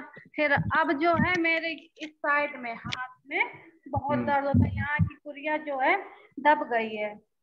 हम्म हाँ तो अब लेटे रहते हैं, उठने में बहुत दर्द होता है, अच्छा। बैठने में दिक्कत लगती है, हाथ पैरों में दिक्कत लगती है, झंझनाहट होती है बहुत। ठीक है। हाँ रीढ़ में तो दर्द अब बंद हो गया है 6 साल बाद, लेकिन यहाँ पे अब दिक्कत बड़ी तो रीढ़ में बंद हो गया है, बस यही है। आप बताइए। ऑपरेशन बताया है डॉक्टर ने, पीजीआई के साथ चला है। हम्म अब कानपुर से चल रहा है, अंकुर गुप्ता से। हम्म हाँ ऑपरेशन बताया है। आप रहती कहाँ हैं? हम कन्नौज में। कन्नौज में। कन्नौज में। डॉक्टर साहब के करीबी हैं ना? हाँ जी, हाँ हाँ जी सर। ठीक, आप फैमिली ठीक, आप ठीक होना चाह नंबर रहे हो? आप ठीक होना चाह रहे हैं? हाँ हाँ। मतलब ऑपरेशन कराने के मूड में है या ठीक होना चाह रहे हैं? नहीं, अगर ऐसे ही सही हो जाए तो ज्यादा अच्छा है। अब ये आयुर्वेद में तो बड़ा आपको परहेज करना पड़ेगा, थोड़ा खाना पीना भी बिल्कुल सेट करना पड़ेगा, और हाँ हम कर बाकी लेंगे। तो और ज्यादा कुछ सर, ये नहीं। गायत्री परिवार की है, परहेज वरहेज सब कर लेंगी, है वैसे सिंपल खाना है इनका। ऐसा है ना, वो यस देखो, सर। किसी भी परिवार से संबंधित हो, लेकिन खाना पीना हर किसी भी इसमें जो है वो ज्यादातर एक जैसा ही होता है। वहाँ पर यस सिर्फ सर। केवल जैसे कि प्याज है, लहसुन है, या कोई मादक चीजें हैं, या कोई बहुत ज्यादा वैसी चीजें हैं, इन सब चीजों का सेवन वर्जित है। बाकी दाल, रोटी, सब्जी, चावल, खट्टा, मीठा, ये तो सभी खाते हैं। Yes sir. खाते ही है ना, दूध है, दूध से बनी चीजें हैं, ये तो सभी खाते हैं, चाहे वो किसी भी परिवार से, किसी भी संबंधित हो मनुष्य हैं हम। वो हमारे अपने एक लॉजिक रहते हैं कि हमको ऐसा नहीं करना, तो वो अपनी अपनी वो है, उसमें वो नहीं कर सकता। लेकिन फिलहाल आपको तो परहेज करना ही पड़ेगा, और फिर खाना पीना भी सेट रखना पड़ेगा। आप कहीं हाँ हाँ। जा रहे हो कहीं किसी सत्संग के अंदर, तो आपको ये तय करना है कि सत्संग होना अच्छा है, अच्छी चीजें सीखना अच्छा है, लेकिन हमें शरीर का ध्यान रखने का मतलब सत्संग 3 बजे छूटेगा तो हम 3:30 बजे खाना नहीं खाएंगे। प्रसाद ग्रहण करने की बात है तो हम प्रसाद ग्रहण कर लेंगे, और उसको हाथ से नहीं बल्कि शारीरिक रूप से कर लेंगे। तो प्रसाद में तो अगर एक चुटकी बराबर खा लिया, प्रभु उससे ही खुश हो जाएंगे। ये जरूरी नहीं है कि प्रसाद में 3 केले, एक सेब, थोड़ा सा हलवा मिल गया तो आपने पूरा उसी समय खा लिया। आपको करना क्या है, प्रसाद के रूप में आपको 2 चने के बराबर, 3 चने के बराबर हाथ जोड़े प्रभु से, और हलवा लिया और मुंह में रखा और खा लिए, हो गया आपका प्रसाद।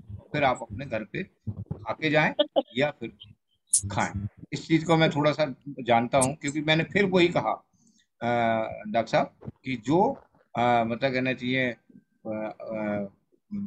जो मतलब किसी भी चीज को लेकर अपने को, शरीर को चाहे व्रत हो किसी का या कुछ भी हो, कुछ भी हो, तो उस चीज में वो खाने पीने में थोड़ा सा ध्यान नहीं रख पाते। नहीं जी, जब तक हम पूजा नहीं करेंगे, जब तक हम पूजा नहीं करेंगे तब तक खाएंगे नहीं। और पता लगे पूजा करते करते 4 बज गए, 3 बज गए, आप किसी भी उसमें गए हैं संस्थान में जहाँ पर आपके गुरु मतलब कहना चाहिए शिक्षा आपको दे रहे हैं, आप बेशक जाके शिक्षा लीजिए, अपने दिमाग में ये जरूर फिट कर लीजिएगा कि सुबह से भले ही खाना कुछ खाया है नहीं खाया है, लेकिन अगर प्रसाद खाएंगे तो प्रसाद को थोड़ी सा खा के हम प्रभु से माफी मांग लेंगे, और घर आके अपना जो खाना है, जिस तरह से खाना है, समय से खाना है, 2 घंटे बाद खा लेंगे। व्रत पूरे दिन रख लेंगे, लेकिन टाइम से पहले खाना नहीं खाएंगे। इस चीज के लिए मैं आपसे कह रहा था, समय ज्यादा बर्बाद नहीं करूंगा। अगर कोई हिस्ट्री लेना चाहें तो ले लें। आपने सबने जो है इनकी रिपोर्ट्स ग्रुप पे देख ली होगी, C4, C5, C6, C7, ठीक है, ये इनकी है। और इसमें दो आपस में जो नर्व कंप्रेशन है वो दे रहा है, न्यूरल फोरामेन जो नेहरू हुई है वो दे रहा है, और जो उसमें लचीलापन है वो नहीं है। लचीलापन है वो जो हमारी वर्टिब्रा है उसमें वो लचीलापन खत्म हो चुका है। जो उसकी फ्लेक्सिबिलिटी पावर होती है वो खत्म हो चुकी है। तो आप खुद ही जान सकते हो कि वहां पर ताकि इतनी। अब अगर किसी को कोई प्रश्न करना है, कोई हिस्ट्री लेनी है, तो वही माइक खोलें, बाकी सब लोग माइक बंद कर दें। रवि जी आपका जो है ना माइक खुला हुआ है।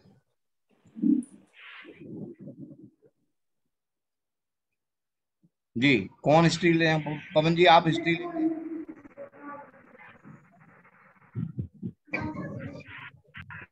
हेलो जी मेरे को तो कुछ नजर नहीं आ रहा सर, समझ नहीं आ रहा। अच्छा पेशेंट ही नहीं दिख रहा मेरे को। अच्छा, और किसी को कुछ समझ में आ रहा है एक्सरे देख के? नहीं पेशेंट मैंने तो एक्सरे देखा नहीं, पेशेंट हिस्ट्री काज तो जाने सर उसको कैसा क्यों हुआ क्यों। हाँ तो वही तो मैं कह रहा हूँ, थोड़ी सी हिस्ट्री ले लीजिए। आलोक जी तो आप ले लीजिए। पेशेंट ही नहीं दिख रहा सर मुझे स्क्रीन पे। पेशेंट कहाँ है? चले गए क्या? ऋचा जी हैं तो खोलिए। ऋचा जी आप क्यों बंद कर रही हैं? आपको म्यूट नहीं, आपको माइक नहीं बंद करनी है, आपकी फोटो नहीं बंद करनी है, आपको खोलिए आप। ऋचा अपना वीडियो खोले रहो और माइक भी खोले रहो।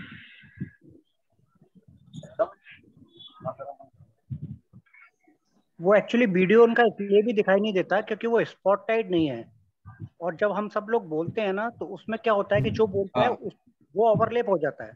हाँ हाँ हाँ, तो वही एक डॉक्टर हमारे वो हिस्ट्री लेंगे और बाकी वो बात करेंगे, और बीच में कोई नहीं बोलेगा। जी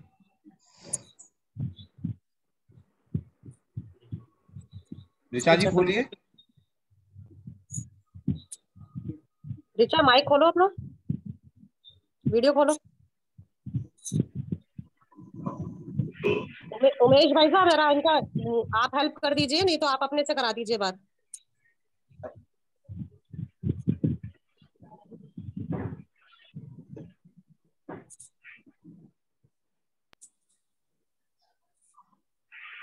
चलो सर आप ट्रीटमेंट ही बता दो, नहीं आ रहा टाइम लग रहा है। उमेश भाई साहब आप अपना माइक खोलिए। उमेश जी उमेश जी माइक, हाँ माइक खोलिए, ऋचा से बात कराइए।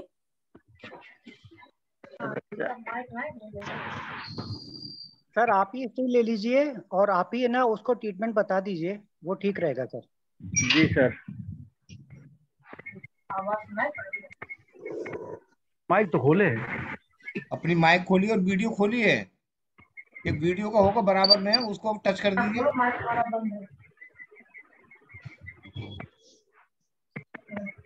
तुम बोलोगे तो नहीं। उमेश जी आप अपना वीडियो खोलिए। ऋचा आपके पास है ना, वो वीडियो खोल लीजिए आप अपना। ये बहन जी। हाँ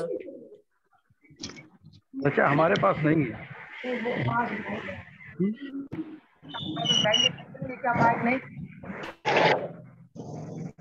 टच करो इसे, माइक आ जाता है। ऋचा जी का ऑडियो खुला हुआ है, वीडियो भी खोलो ऋचा। हेलो हाँ वीडियो भी खोलो अपना। हेलो आप अपना वीडियो खोलिए। बराबर का जो वीडियो है, वीडियो का निशान होगा जिसमें एक कप टाइप का दिख रहा होगा, छोटी सी लाइन खींची होगी।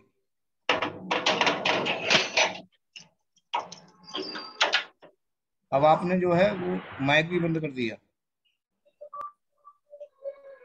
Doctor Gupta ji, doctor Ajay Gupta ji please आप अपना माइक बंद रखिए। डॉक्टर अजय गुप्ता जी प्लीज, औरैया से हैं डॉक्टर अजय गुप्ता जी, प्लीज अपना माइक बंद रखिए।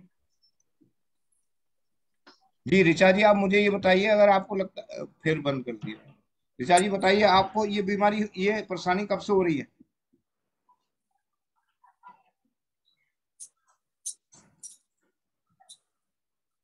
ऋचा जी आवाज नहीं आ रही क्या?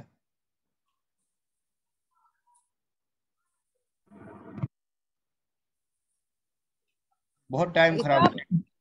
ऋचा जल्दी ऋचा जल्दी करो, माइक खोलो, बात करो। सर दूसरा केस ले लो, इतना ये मैम आप उनको ना बता दीजिए पहले थोड़ा कट करके ना, फिर कर दीजिए। संगीता मैम ने तो ली होगी हिस्ट्री, संगीता मैम ही बता देंगे क्या करना है वो। उमेश जी आप बता दीजिए। ऋचा जी आप अपनी माइक बंद मत करिएगा, ठीक है? माइक बंद मत करिएगा और वीडियो भी कोई बंद मत करिएगा। आपकी माइक खुली हुई है। पवन जी आप अपना जो है बंद करिएगा। हाँ अब मैं पूछ रहा हूँ, ऋचा जी आप बताइए। हाँ आपको ये परेशानी कब से है? हमें 6 साल हो गई है सर। ऋचा जी ने माइक बंद कर रखी है अपनी। नहीं बोल रही है सर। अच्छा बोल रही हैं। हाँ जी। आपको ये परेशानी कब से है?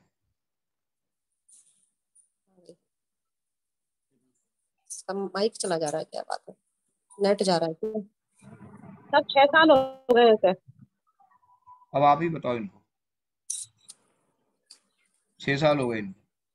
Yes sir. अच्छा अब 6 साल इनका खाना पीना अब तक क्या रहा है? खाना पीना तो बिल्कुल सादा खाना है इनका। उमेश भाई साहब आप ज्यादा बता देंगे ज्यादा अच्छा रहेगा। सादा ही खाना खाती थी सर ये, खाना ही अपना। जी हाँ, खाना तो वही दाल रोटी चावल। दाल रोटी चावल। ये जब शुरू मतलब ये जो परेशानी हुई थी तो उस समय इनके कोई बेटा या बेटी आगे पीछे पैदा हुई? हाँ 2 बच्चे हैं। अच्छा उन 2 बच्चों से बाद में ये स्थिति पैदा हुई है पहले? लगभग उसी के जस्ट बाद। दोनों ही बच्चे सिजेरियन हुए थे या फिर मतलब नॉर्मल हुए थे? दोनों नॉर्मल हुए। नॉर्मल घर पे हुए थे या ऑक्सीटोसिन इंजेक्शन वगैरह लगाए थे डॉक्टर ने और फिर दर्द पैदा किया हो? नहीं हुए तो अस्पताल में ही थे। अस्पताल में हुए थे। अच्छा जब ये वहां पर इनकी नॉर्मल डिलीवरी हो गई थी तो आपने इनके घर पे आने के बाद बच्चे या जो महिला जो है शिशु को जन्म देती है तो उस समय आपने इनको कोई काढ़े वगैरह पिलाए थे? सामान्य प्रक्रिया होती है उसमें, हरीरा वगैरह बनना। हाँ हाँ हाँ बताइए बताइए, मैं वही सुनना चाहता हूँ। जी जी जी वो काढ़े वगैरह जो प्रक्रिया रहती है हरीरा बनने की, हाँ तो वो किया गया जो घर पे किया जाता है। ठीक है। उस समय जिस समय ये सब हो रहे थे तो इनके कोई शरीर पर मालिश वगैरह हुई या उस समय आपने 10-15 दिन रुके और इनको ठंडी चीजें जैसे चावल है दही वगैरह है उसका सेवन शायद कराया हो, ध्यान हो तो? उस समय ठंडी चीजें तो नहीं थी। पहले इसके रीढ़ की हड्डी में दर्द होता था पीछे के साइड में। मैं वही चीज आपको वही ले जा रहा हूँ। वही चीज मैं वहीं पर ले जाऊंगा आपको, ठीक है? हाँ जब ये सब चीजें हुई तो उस समय जब ये इन्होंने जो है शिशु को जन्म दे दिए तो उसके बाद इनको कोई कॉन्स्टिपेशन की कोई शिकायत वगैरह रहती थी? मतलब मल त्याग करने में कोई दिक्कत रहती थी? कोई गैस बनती थी या कहती थी कि गैस बन रही है, मेरे को लेटरिन जाने में दिक्कत होती है? या कभी कभी लेडीज नहीं बताती हैं, अपने हस्बैंड को भी नहीं बताती कि मेरे को मोशन नहीं हो पा रहा है, तो ऐसी स्थिति रही है इनके साथ में? इस तरीके की कोई शिकायत उसने वैसे तो की नहीं जो हमारी जानकारी में हो इस तरीके ठीक की है। शिकायत। डॉक्टर संगीता जी आप उनको जरूर पूछ लें कि ऐसी स्थिति रही होगी जरूर। अब उनकी स्थिति क्या है इस समय? कॉन्स्टिपेशन रहता है? अब आप बताओ। सर ये तो उसने अभी मुझे कुछ ऐसा बताया नहीं। हाँ तो आप पूछा करो पेशेंट से। सबसे पहले मैंने बताया ना। सर पूछा था। उमेश जी आपके पास है क्या ऋचा? नहीं हमारे पास नहीं बन जी, होती तो हम उससे बात करा देते। अच्छा चलिए ठीक है। अभी मैं इनका लाइन ऑफ ट्रीटमेंट बता रहा हूँ, ठीक है? और बाकी जो कुछ पार्ट बचेगा वो कल रख देना, पूरा हिस्ट्री लेके कि उनको कॉन्स्टिपेशन रहा नहीं रहा, दूध पीने से मोशन होता है नहीं होता है, खाने में क्या क्या इनको पसंद है जो रोज खाती हैं, और उन रोज में से 5 चीजें जैसे कि चावल, उड़द की दाल, दही, राजमा, खट्टी चीजें, इन 5 चीजों में से 4 ना खाती हूँ, 1 रोज खाती हूँ, सतत खाती रहती हूँ। कभी चावल खा लिए तो कभी राजमा खा लिया, कभी खट्टी चीज खा ली, 4-5 चीज छोड़ दी, उसमें से 1 चीज खा ली। इस तरह से ऐसा नहीं होता है कि 5 चीजों को मिला के खाया जाएगा तभी ये रोग होगा। उन 5-6 चीजों में से कोई एक रोज सेवन करेंगे तो ये अपनी वृद्धि को प्राप्त होता रहता है। इस चीज का आप सब लोग जो है ध्यान रखा करें क्योंकि 5-7 चीजें ऐसी होती हैं जो पेशेंट हफ्ते भर एक एक चीज छोड़ के खाता है। बोले हम तो खाते ही नहीं, हम तो 7-8 दिन में राजमा खाते हैं। लेकिन जो 6 दिन बचे उसमें आपने क्या खाया?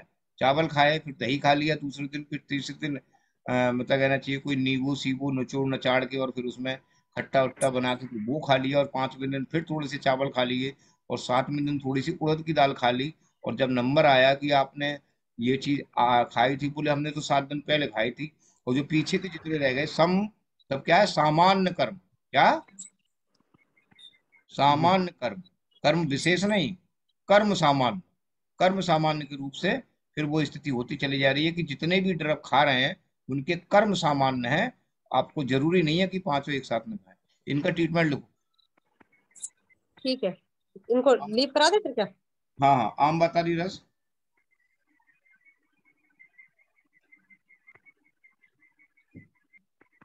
2 गोली यस सुबह 2 गोली शाम को। Yes sir.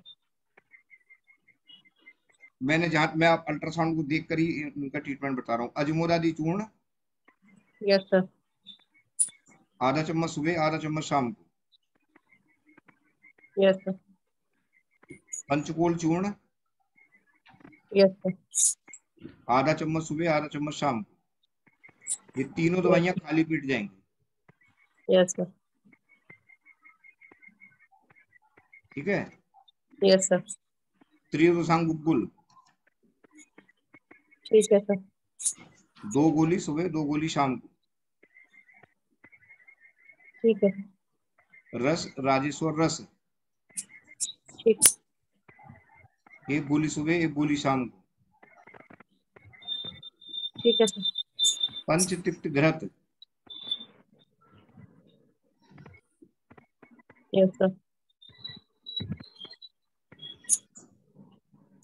ये भी खाली पेट ही देना है, लेकिन इन दवाइयों के खाने के लगभग आधे घंटे के बाद। Yes sir. 1 चम्मच सुबह शाम। ठीक है सर। और केशर गुग्गुल। ठीक। इतनी दवाइयां आप इनको शुरू कर दें। ये भी सर 2 बीडी। हाँ 2 बीडी कर दे। हाँ। खाने में लिख लीजिए, खाने में परहेज चावल, यस सर, उड़द की दाल, खट्टी चीजें, दही, फ्रिज का ठंडा पानी, टमाटर, यस सर, पालक का साग, यस सर, संतरा, नींबू, मौसम्मी। Yes sir. ठीक है, ये हो गया, ये हो गया। और सूखी चीजें, सूखे आलू, सूखी भिंडी, सूखी शिमला मिर्च, पानी बना के पानी तरीदार सब्जी खाएं। यस ये सब तरी वाली खाएं, सूखी ना खाएं। Yes sir. ठीक है। अब एक और लिखो, नस। Yes sir. छीरबला तेल का नस देंगे, 4 बूंद सुबह, 4 बूंद शाम को। ठीक है सर। अब एक ड्रग और लिख लो, रात को एरंड तेल 2 चम्मच। लो, पूरी चिकित्सा बता दी है, बस इसमें 2 ड्रग और बताने हैं, जो बताऊंगा मैं कल। आप बताएंगे कि ये इनके साथ में रहा है। Yes sir. ठीक है सर। सर इसमें सोधा वगैरह का कुछ नहीं डालेंगे, प्रवाल पिष्टी वगैरह है? प्रवाल पिष्टी वगैरह कुछ डालेंगे? हाँ, तो वही तो मैं पूछ रहा हूँ कि कल अगर अमृत की संप्राप्ति मिली तो डालनी पड़ेगी। ठीक है। ठीक है सर। सर ये उमेश भाई साहब है, इनको बस थोड़ी सी आप हिस्ट्री सुन लीजिए, फिर हम लोग बाद में डिस्कस कर लेंगे। जी बताओ। हाँ उमेश जी बता दीजिए आप। भाई साहब प्रणाम। प्रणाम प्रणाम। भाई साहब हमें लगभग 3.5 साल पहले कुछ ऐसा लगा कि हार्ट में कुछ ऐसी हल्की सी चुभन सी महसूस हो रही है। तो हमने उसे कार्डियोलॉजी में चेक कराया, तो उन्होंने कहा नहीं ऐसे आपकी कोई कमी नहीं है, लेकिन आपका हीमोग्लोबिन कम है।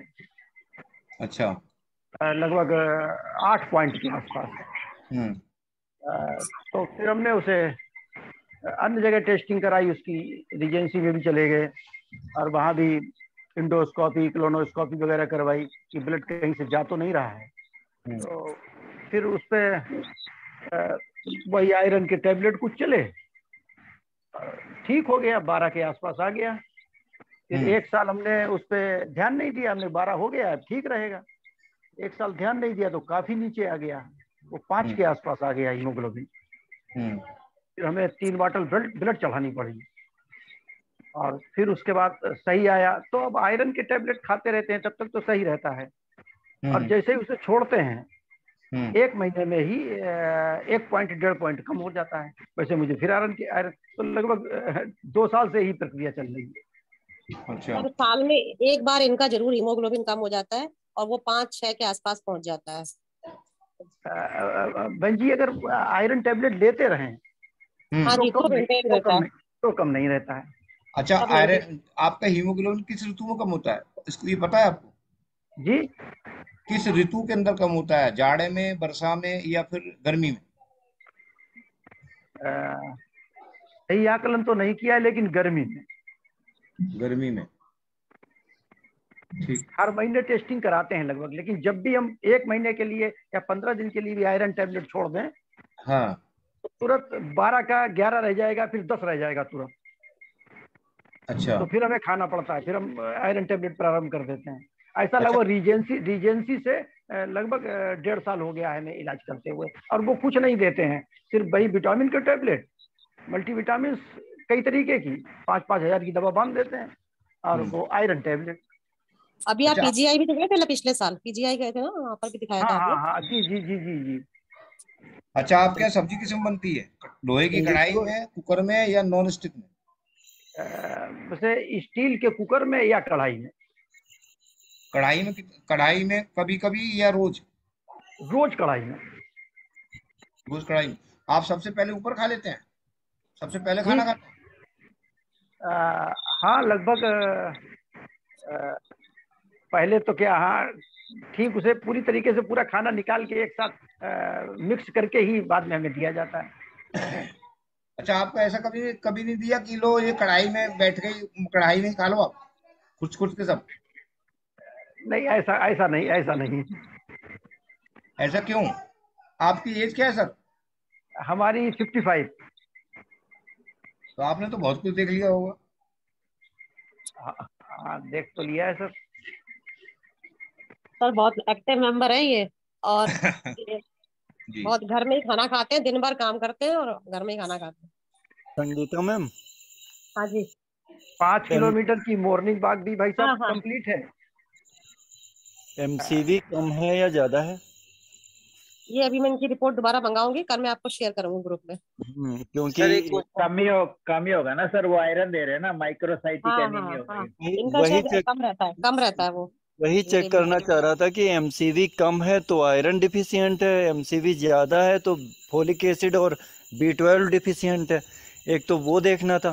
फिर इनकी एनीमिया की पिक्चर क्या बन रही है, ठीक है, इनकी पिक्चर से थोड़ा सा आइडिया लग जाएगा कि नार्मोसिटिक नार्मोक्रोमिक है या नार्मोसिटिक हाइपोक्रोमिक है या नार्मोसिटिक हाइपरक्रोमिक है, ठीक है। तो वो इन्होंने मुझे रिपोर्ट भेजी तो थी पहले, लेकिन काफी टाइम हो गया।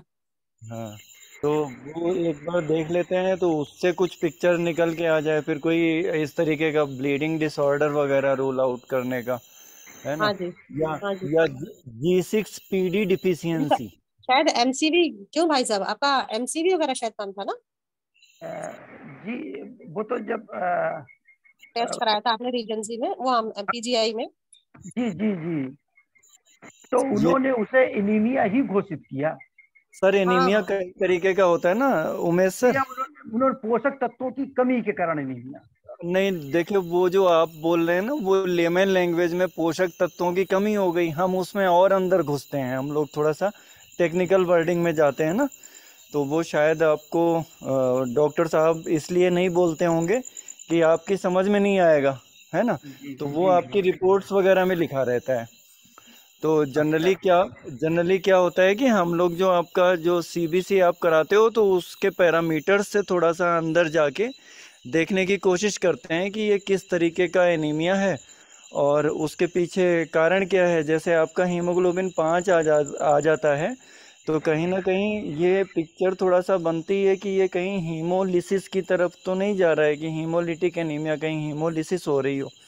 तो उसके पीछे के जो कारण होते हैं उनको भी थोड़ा देखना पड़ेगा। जैसे कुछ इनके पास पेरिफेरल ब्लड की स्मीयर की पिक्चर होगी, आप बोन ऐसे मैरो भी करिए करा, ना, आज रिपोर्ट्स भेज दीजिएगा। बोन मैरो भी होगा इनका, HbA1c भी होगा इलेक्ट्रोहीमोफोरेसिस के हाँ, हाँ, वो मैंने जैसे बहुत पहले रिपोर्ट देखी थी, दोबारा मुझे याद नहीं, कुछ था उसमें।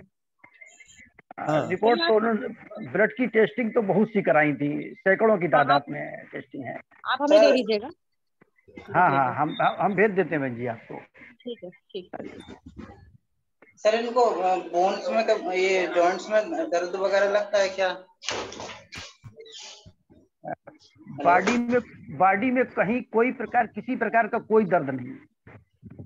अच्छा, चक्कर वगैरह आपको आती है कभी, अंधेरा आंखों के सामने इस तरह का? नहीं सर, ऐसा भी कुछ नहीं होता। हम लगभग 5 किलोमीटर की डेली मॉर्निंग वॉक और 1 घंटे का प्राणायाम व्यायाम, अनुलोम विलोम कपालभाति कंप्लीट। अभी अमरनाथ यात्रा करके आए हैं हम पैदल ही पूरी तरीके से। और धातु अग्नि पे वर्क होना चाहिए, रक्त से रक्त बढ़िया नहीं बन रहा, धातु अग्नि कहीं ना कहीं डिस्टर्ब हो रही है। कैल्शियम करवाया है सर आपने? कैल्शियम का जी, कैल्शियम हमें सुनाई नहीं पड़ा सही ढंग से। कैल्शियम सर, कैल्शियम पहले तो इनके सारे टेस्ट हुए थे, लेकिन अभी नहीं हुआ, अभी रिसेंटली कभी नहीं कराया है। लेकिन वो भी इनका थोड़ा सा हीमोग्लोबिन फिर कम हुआ, तो उन्होंने मुझसे कहा था, तो मैंने कहा ठीक है देख लेंगे। आयरन के टैबलेट छोड़ दें, वैसे ही कम हो जाता है। और आप समझ सकते 1 साल हो गया लगभग PGI हमें जाते हुए, 1.5 साल लगभग, हाँ 1.25 साल के आसपास। चलो संगीता जी, कल इनकी रिपोर्ट डालो, फिर लाइव बुला लो, ठीक है? कल फिर बुला लें सर इनको? हाँ बिल्कुल, ठीक है सर। दोनों लोगों को बुलाओ। उनको तो दे देना ट्रीटमेंट, लेकिन उनको थोड़ा सा अगर थोड़ा सा इम्प्रूव करना होगा तो कर देंगे। और आप इनकी रिपोर्ट डालो, क्योंकि ये जो है इनका अभी एकदम डिसाइड नहीं कर सकते क्या है। हाँ सर, बिल्कुल। संगीता बॉस, हाँ जी, इसमें एक तो इनको ये देख लिया, रूल आउट कीजिएगा कि कोई सिकिल सेल एनीमिया, थैलेसीमिया या हेरिडिटरी तो नहीं है, ये तो मुझे याद है, थैलेसीमिया नहीं है। Spherocytosis, elliptocytosis, glucose 6 phosphate deficiency, pyruvate kinase deficiency, है ना?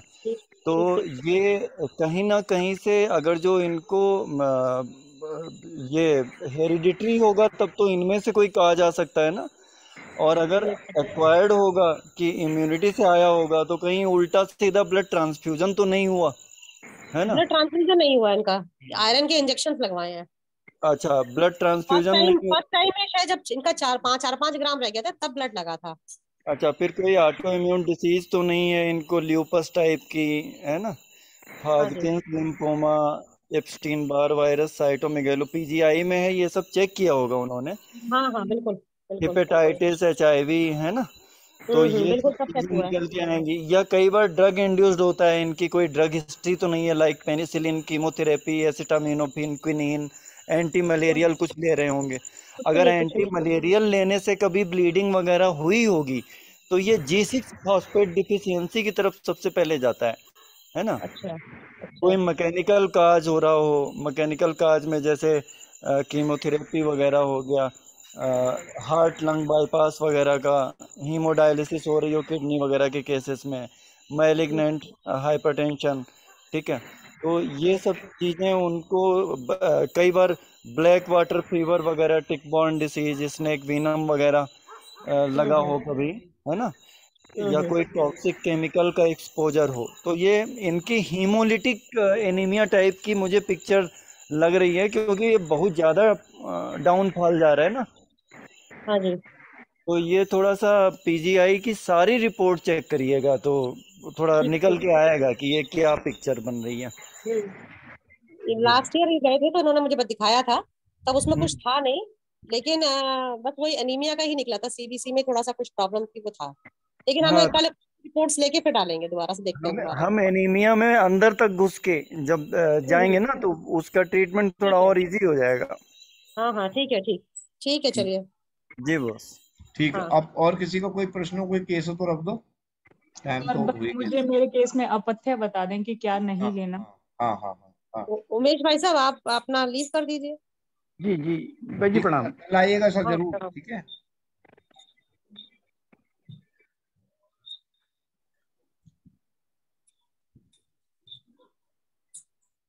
जी सिकेश जी, हाँ बताओ, क्या पेशेंट क्या था और उसको। सर मेरा SGOT, SGPT और अरे आपका ही GGT। है? हाँ ये मेरा ही केस है सर, क्यों तीनों घबरा ही रही हो? बड़े मैं। आरोग्यवर्णी खाओ, पोंगा मंडूर खाओ, रोज का रेस्ट खा लो, और फलतकियादी काढ़ा अगर आपके पास है तो वो पी लो, नहीं है तो अर्क मकोए ले लेना। हाँ अब कोई है सर मेरे पास। ठीक है, हाँ बस ये 4 ड्रग खा लो, बिंदास रहो। खाने पीने में ये है कि थोड़े दिन के लिए तली हुई चीजें बंद कर दो, और जितने भी मीठे टाइप की चीजें हैं वो सब बंद कर दो, ठीक है। सर मीठा तो मैं खाती नहीं हूँ, मैं बस ये जानना चाह रही थी, जैसे मैं बॉइल्ड वेजिटेबल्स खाती हूँ, जैसे ये इस बेबी कॉर्न, स्वीट कॉर्न, ये थोड़े से ज्यादा अच्छे लगते हैं, तो क्या ये खा सकते हैं या ये भी नहीं खा सकते? लेकिन वो पूरी तरह से पके होने चाहिए। बॉयल का मतलब कच्चे नहीं होने चाहिए, कचर कचर करके बोले। अच्छा। हाँ बस ये वो ध्यान। मैं थोड़े कच्चे ही फॉर्म में खाती हूँ। ठीक है, नहीं वो नहीं ठीक है, खाना आगे है। समझ। ठीक है, आपको जो है पका के खाना है। आप भले ही उसमें थोड़ा सा नमक मिर्च डालो, ठीक है, हाँ जी और सर। हल्दी डालो, और थोड़ा सा आप उसमें जो है वो गरम गरम मसाला भी डाल सकते हैं। गरम मसाला डाल के अपने बनाओ, तेल को दूर रख दो।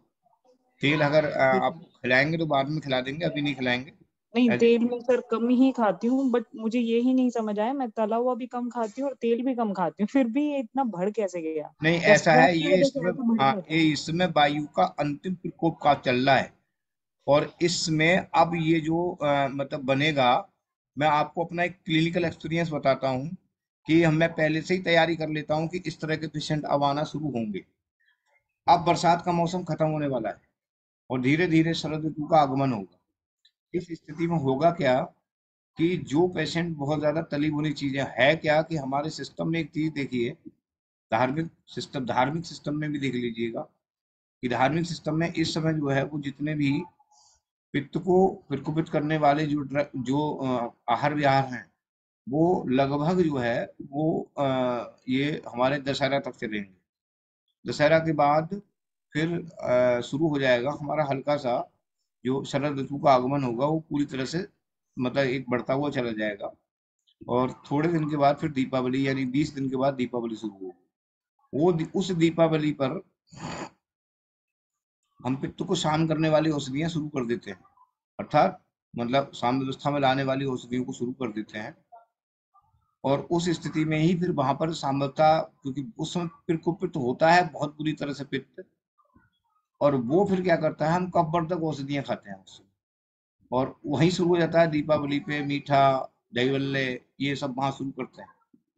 और फिर उसका क्या होता है कि पित्त जो जो कफ साम अवस्था में पड़ा हुआ था, समझने की कोशिश करना, वो कफ साम अवस्था में प्राप्त होने के बाद जब आपने उसको खाना शुरू कर दिया, किसको, जो कफवर्धक चीजें हैं, तब जो अब वायु ऐसा तो नहीं कि 2 दिन में शांत हो जाएगी, बोले जी आज काल खत्म, 2 दिन के 3 दिन के बाद वायु बिल्कुल एकदम साम्यावस्था में हो जाएगी। उसको साम्यावस्था में लाने के लिए भी टाइम लगता है। और वो जब कोई ना, जैसे दिया फड़फड़ाता है, वो दिया जो फड़फड़ाता है ना, वो बहुत देर तक फड़फड़ाता रहता है, और जो उसके चक्कर में आ गया उसको निपटा देती है वो रख के। तो उस समय आपको फैटी लिवर के मरीज अभी से होना शुरू हो जाएंगे। और जो ध्यान नहीं देंगे, तो जब जिस समय शादियों का काल होता है, और उसी समय शादियों का, जैसे ही दीपावली खत्म होगी, हमारे क्या होगा कि हमारे धर्म के अनुसार जो है वो उसमें शादियां होना प्रारंभ हो जाएंगी, और एक फैटी लिवर की बहुत भयंकर वाली संप्राप्ति उसमें उत्पन्न होती है। ये मैं आपको बोची बता रहा हूँ, क्योंकि मैं अपने लिए फिर अपनी क्लिनिक पे वो ड्रग पहले से ही एडवांस में रख देता हूँ कि अब इस तरह के मरीज मेरे पास आना शुरू होंगे। वही स्थिति आपके साथ में, ये कि स्वाभाविक है, ये मतलब वैसे नहीं है। जब यही स्थिति अगर कहीं वर्षा ऋतु में हो जाए, तब कहेंगे कि प्रकृति के अनुसार, दोष के प्रकोपित के अनुसार, प्रकोप के अनुसार कब कैसे प्रकोप हो गया, और फिर किसी को फैटी लिवर कैसे हो गया, तो वहां पर जो है वो एक विशेष चिकित्सा करनी होती है। इसमें कोई विशेष चिकित्सा करने की जरूरत नहीं है, आप धीरे धीरे से शांत कर दो, ये 4 ड्रग ही खा लो। और हम तो अपने हॉस्पिटल में मकोए जब होना शुरू हो जाती है धीरे धीरे करके, जैसे ही शरद ऋतु प्रारंभ होती है ना, वैसे ही मकोए यानी कि जो गेहूं में मिल जाती है अक्सर, उसमें खूब जमती है और ताजी मिलती है, तो हॉस्पिटल में भी मैं लगा देता हूँ उसको मकोए के लिए। और वो खुद भी मतलब कहना चाहिए पेशेंट से कहता हूँ कि कुछ नहीं करना है, मकोए का अर्क बड़े आसानी से निकल आता है। आप इतने थोड़े से पत्ते लीजिए, उसको पीसिए, बगैर पानी के पीस दीजिए और उसको निचोड़ दीजिए और उसमें से रस निकल के आएगा हरा हरा, और उसको कटोरी में रख के ऐसे आंच पे रख के ऐसे हटा लिया, ऐसे आंच पे रख के चूल्हे पे हटा लिया, ऐसे हटा लिया, और उतने ही देर में जो हरा मटेरियल होगा वो एक साइड को हो जाएगा और उसका स्वरस जो है पानी की तरफ एक साइड को हो जाएगा। आप उसको छान लो और मरीज को पिलवा दो। वो मकोई रस जो है ही उसको ठीक कर देता है। तो मैंने इसलिए बताया कि मकोई पी लेना, अगर फल इत्यादि को ना मिले तो मकोई पी लेना, इसी से आप ठीक हो जाओगे। बाकी खाने पीने में बस आपको एक चीज ध्यान रखना है कि इस समय वो मौका मत देना उसके लिए, वायु के लिए, जो सब कफ को उठा के सीधे यकृत बसा, मैंने उसमें प्रश्न भी बनाया है, यकृत बसा अंतावरण जो होता है वो उसी स्थिति में होता है। ठीक है,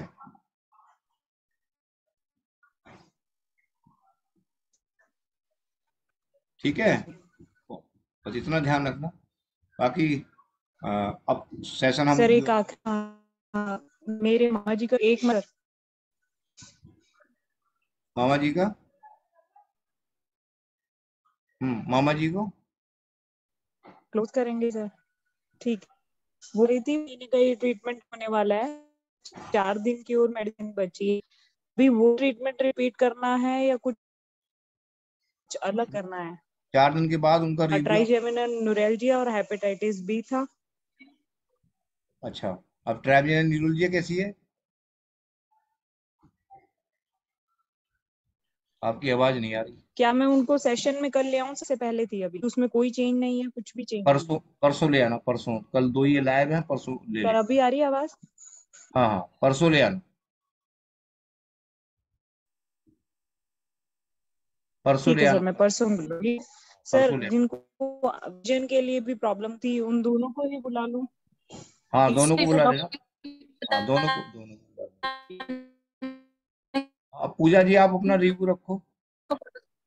हाँ, हस्बैंड का सर हाँ, एक 20% रिलीफ है सर।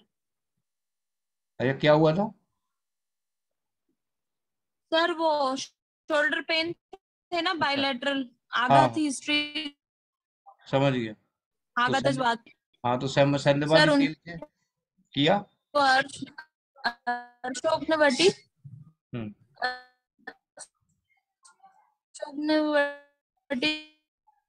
चालू किया सर, और देने को पूरा स्टार्ट, इसी को कंटिन्यू करना है ना सर? हाँ, इसी को कंटिन्यू रखें। अभी कितने दिन हुए हैं दवा को? तीसरा दिन, आज चौथा दिन है सर। हाँ, तो ठीक है, 10 दिन तक खिला दो, फिर उसके बाद तो नहीं हो गया सर। 10 दिन तक खिला दो, फिर रखना जी। और मेरा एक छोटा सा था सर, जो थे बताते हैं ना, चावल, उड़द की दाल, खट्टे, ये सारी चीजें, दही, इधर तो सब लोग रोज ही खाते हैं। तो जो भी पेशेंट आते हैं, जब मैं परहेज का बताती हूँ तो ये सारे नहीं, बचपन से खाते हैं। हाँ, तो वो सभी चीजें कट हो जाती है सर, जैसे उड़द की दाल। हाँ, जैसे ही आप जो है ना वो ये सब परहेज बताओगे, चावल है, उड़द की दाल, दही है, तो मरीज का आधा जो बल होता है ना वहीं पर कम हो जाता है।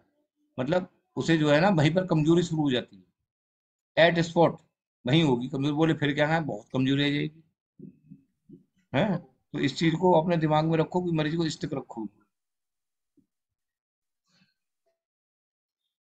ठीक है, परहेज तो करना पड़ेगा जी। हाँ हाँ, ठीक है, फिर कल मिलते हैं। ठीक, नमस्कार, प्रणाम, शुभरात्रि, प्रणाम प्रणाम, प्रणाम, प्रणाम, प्रणाम, प्रणाम, प्रणाम, प्रणाम सभी।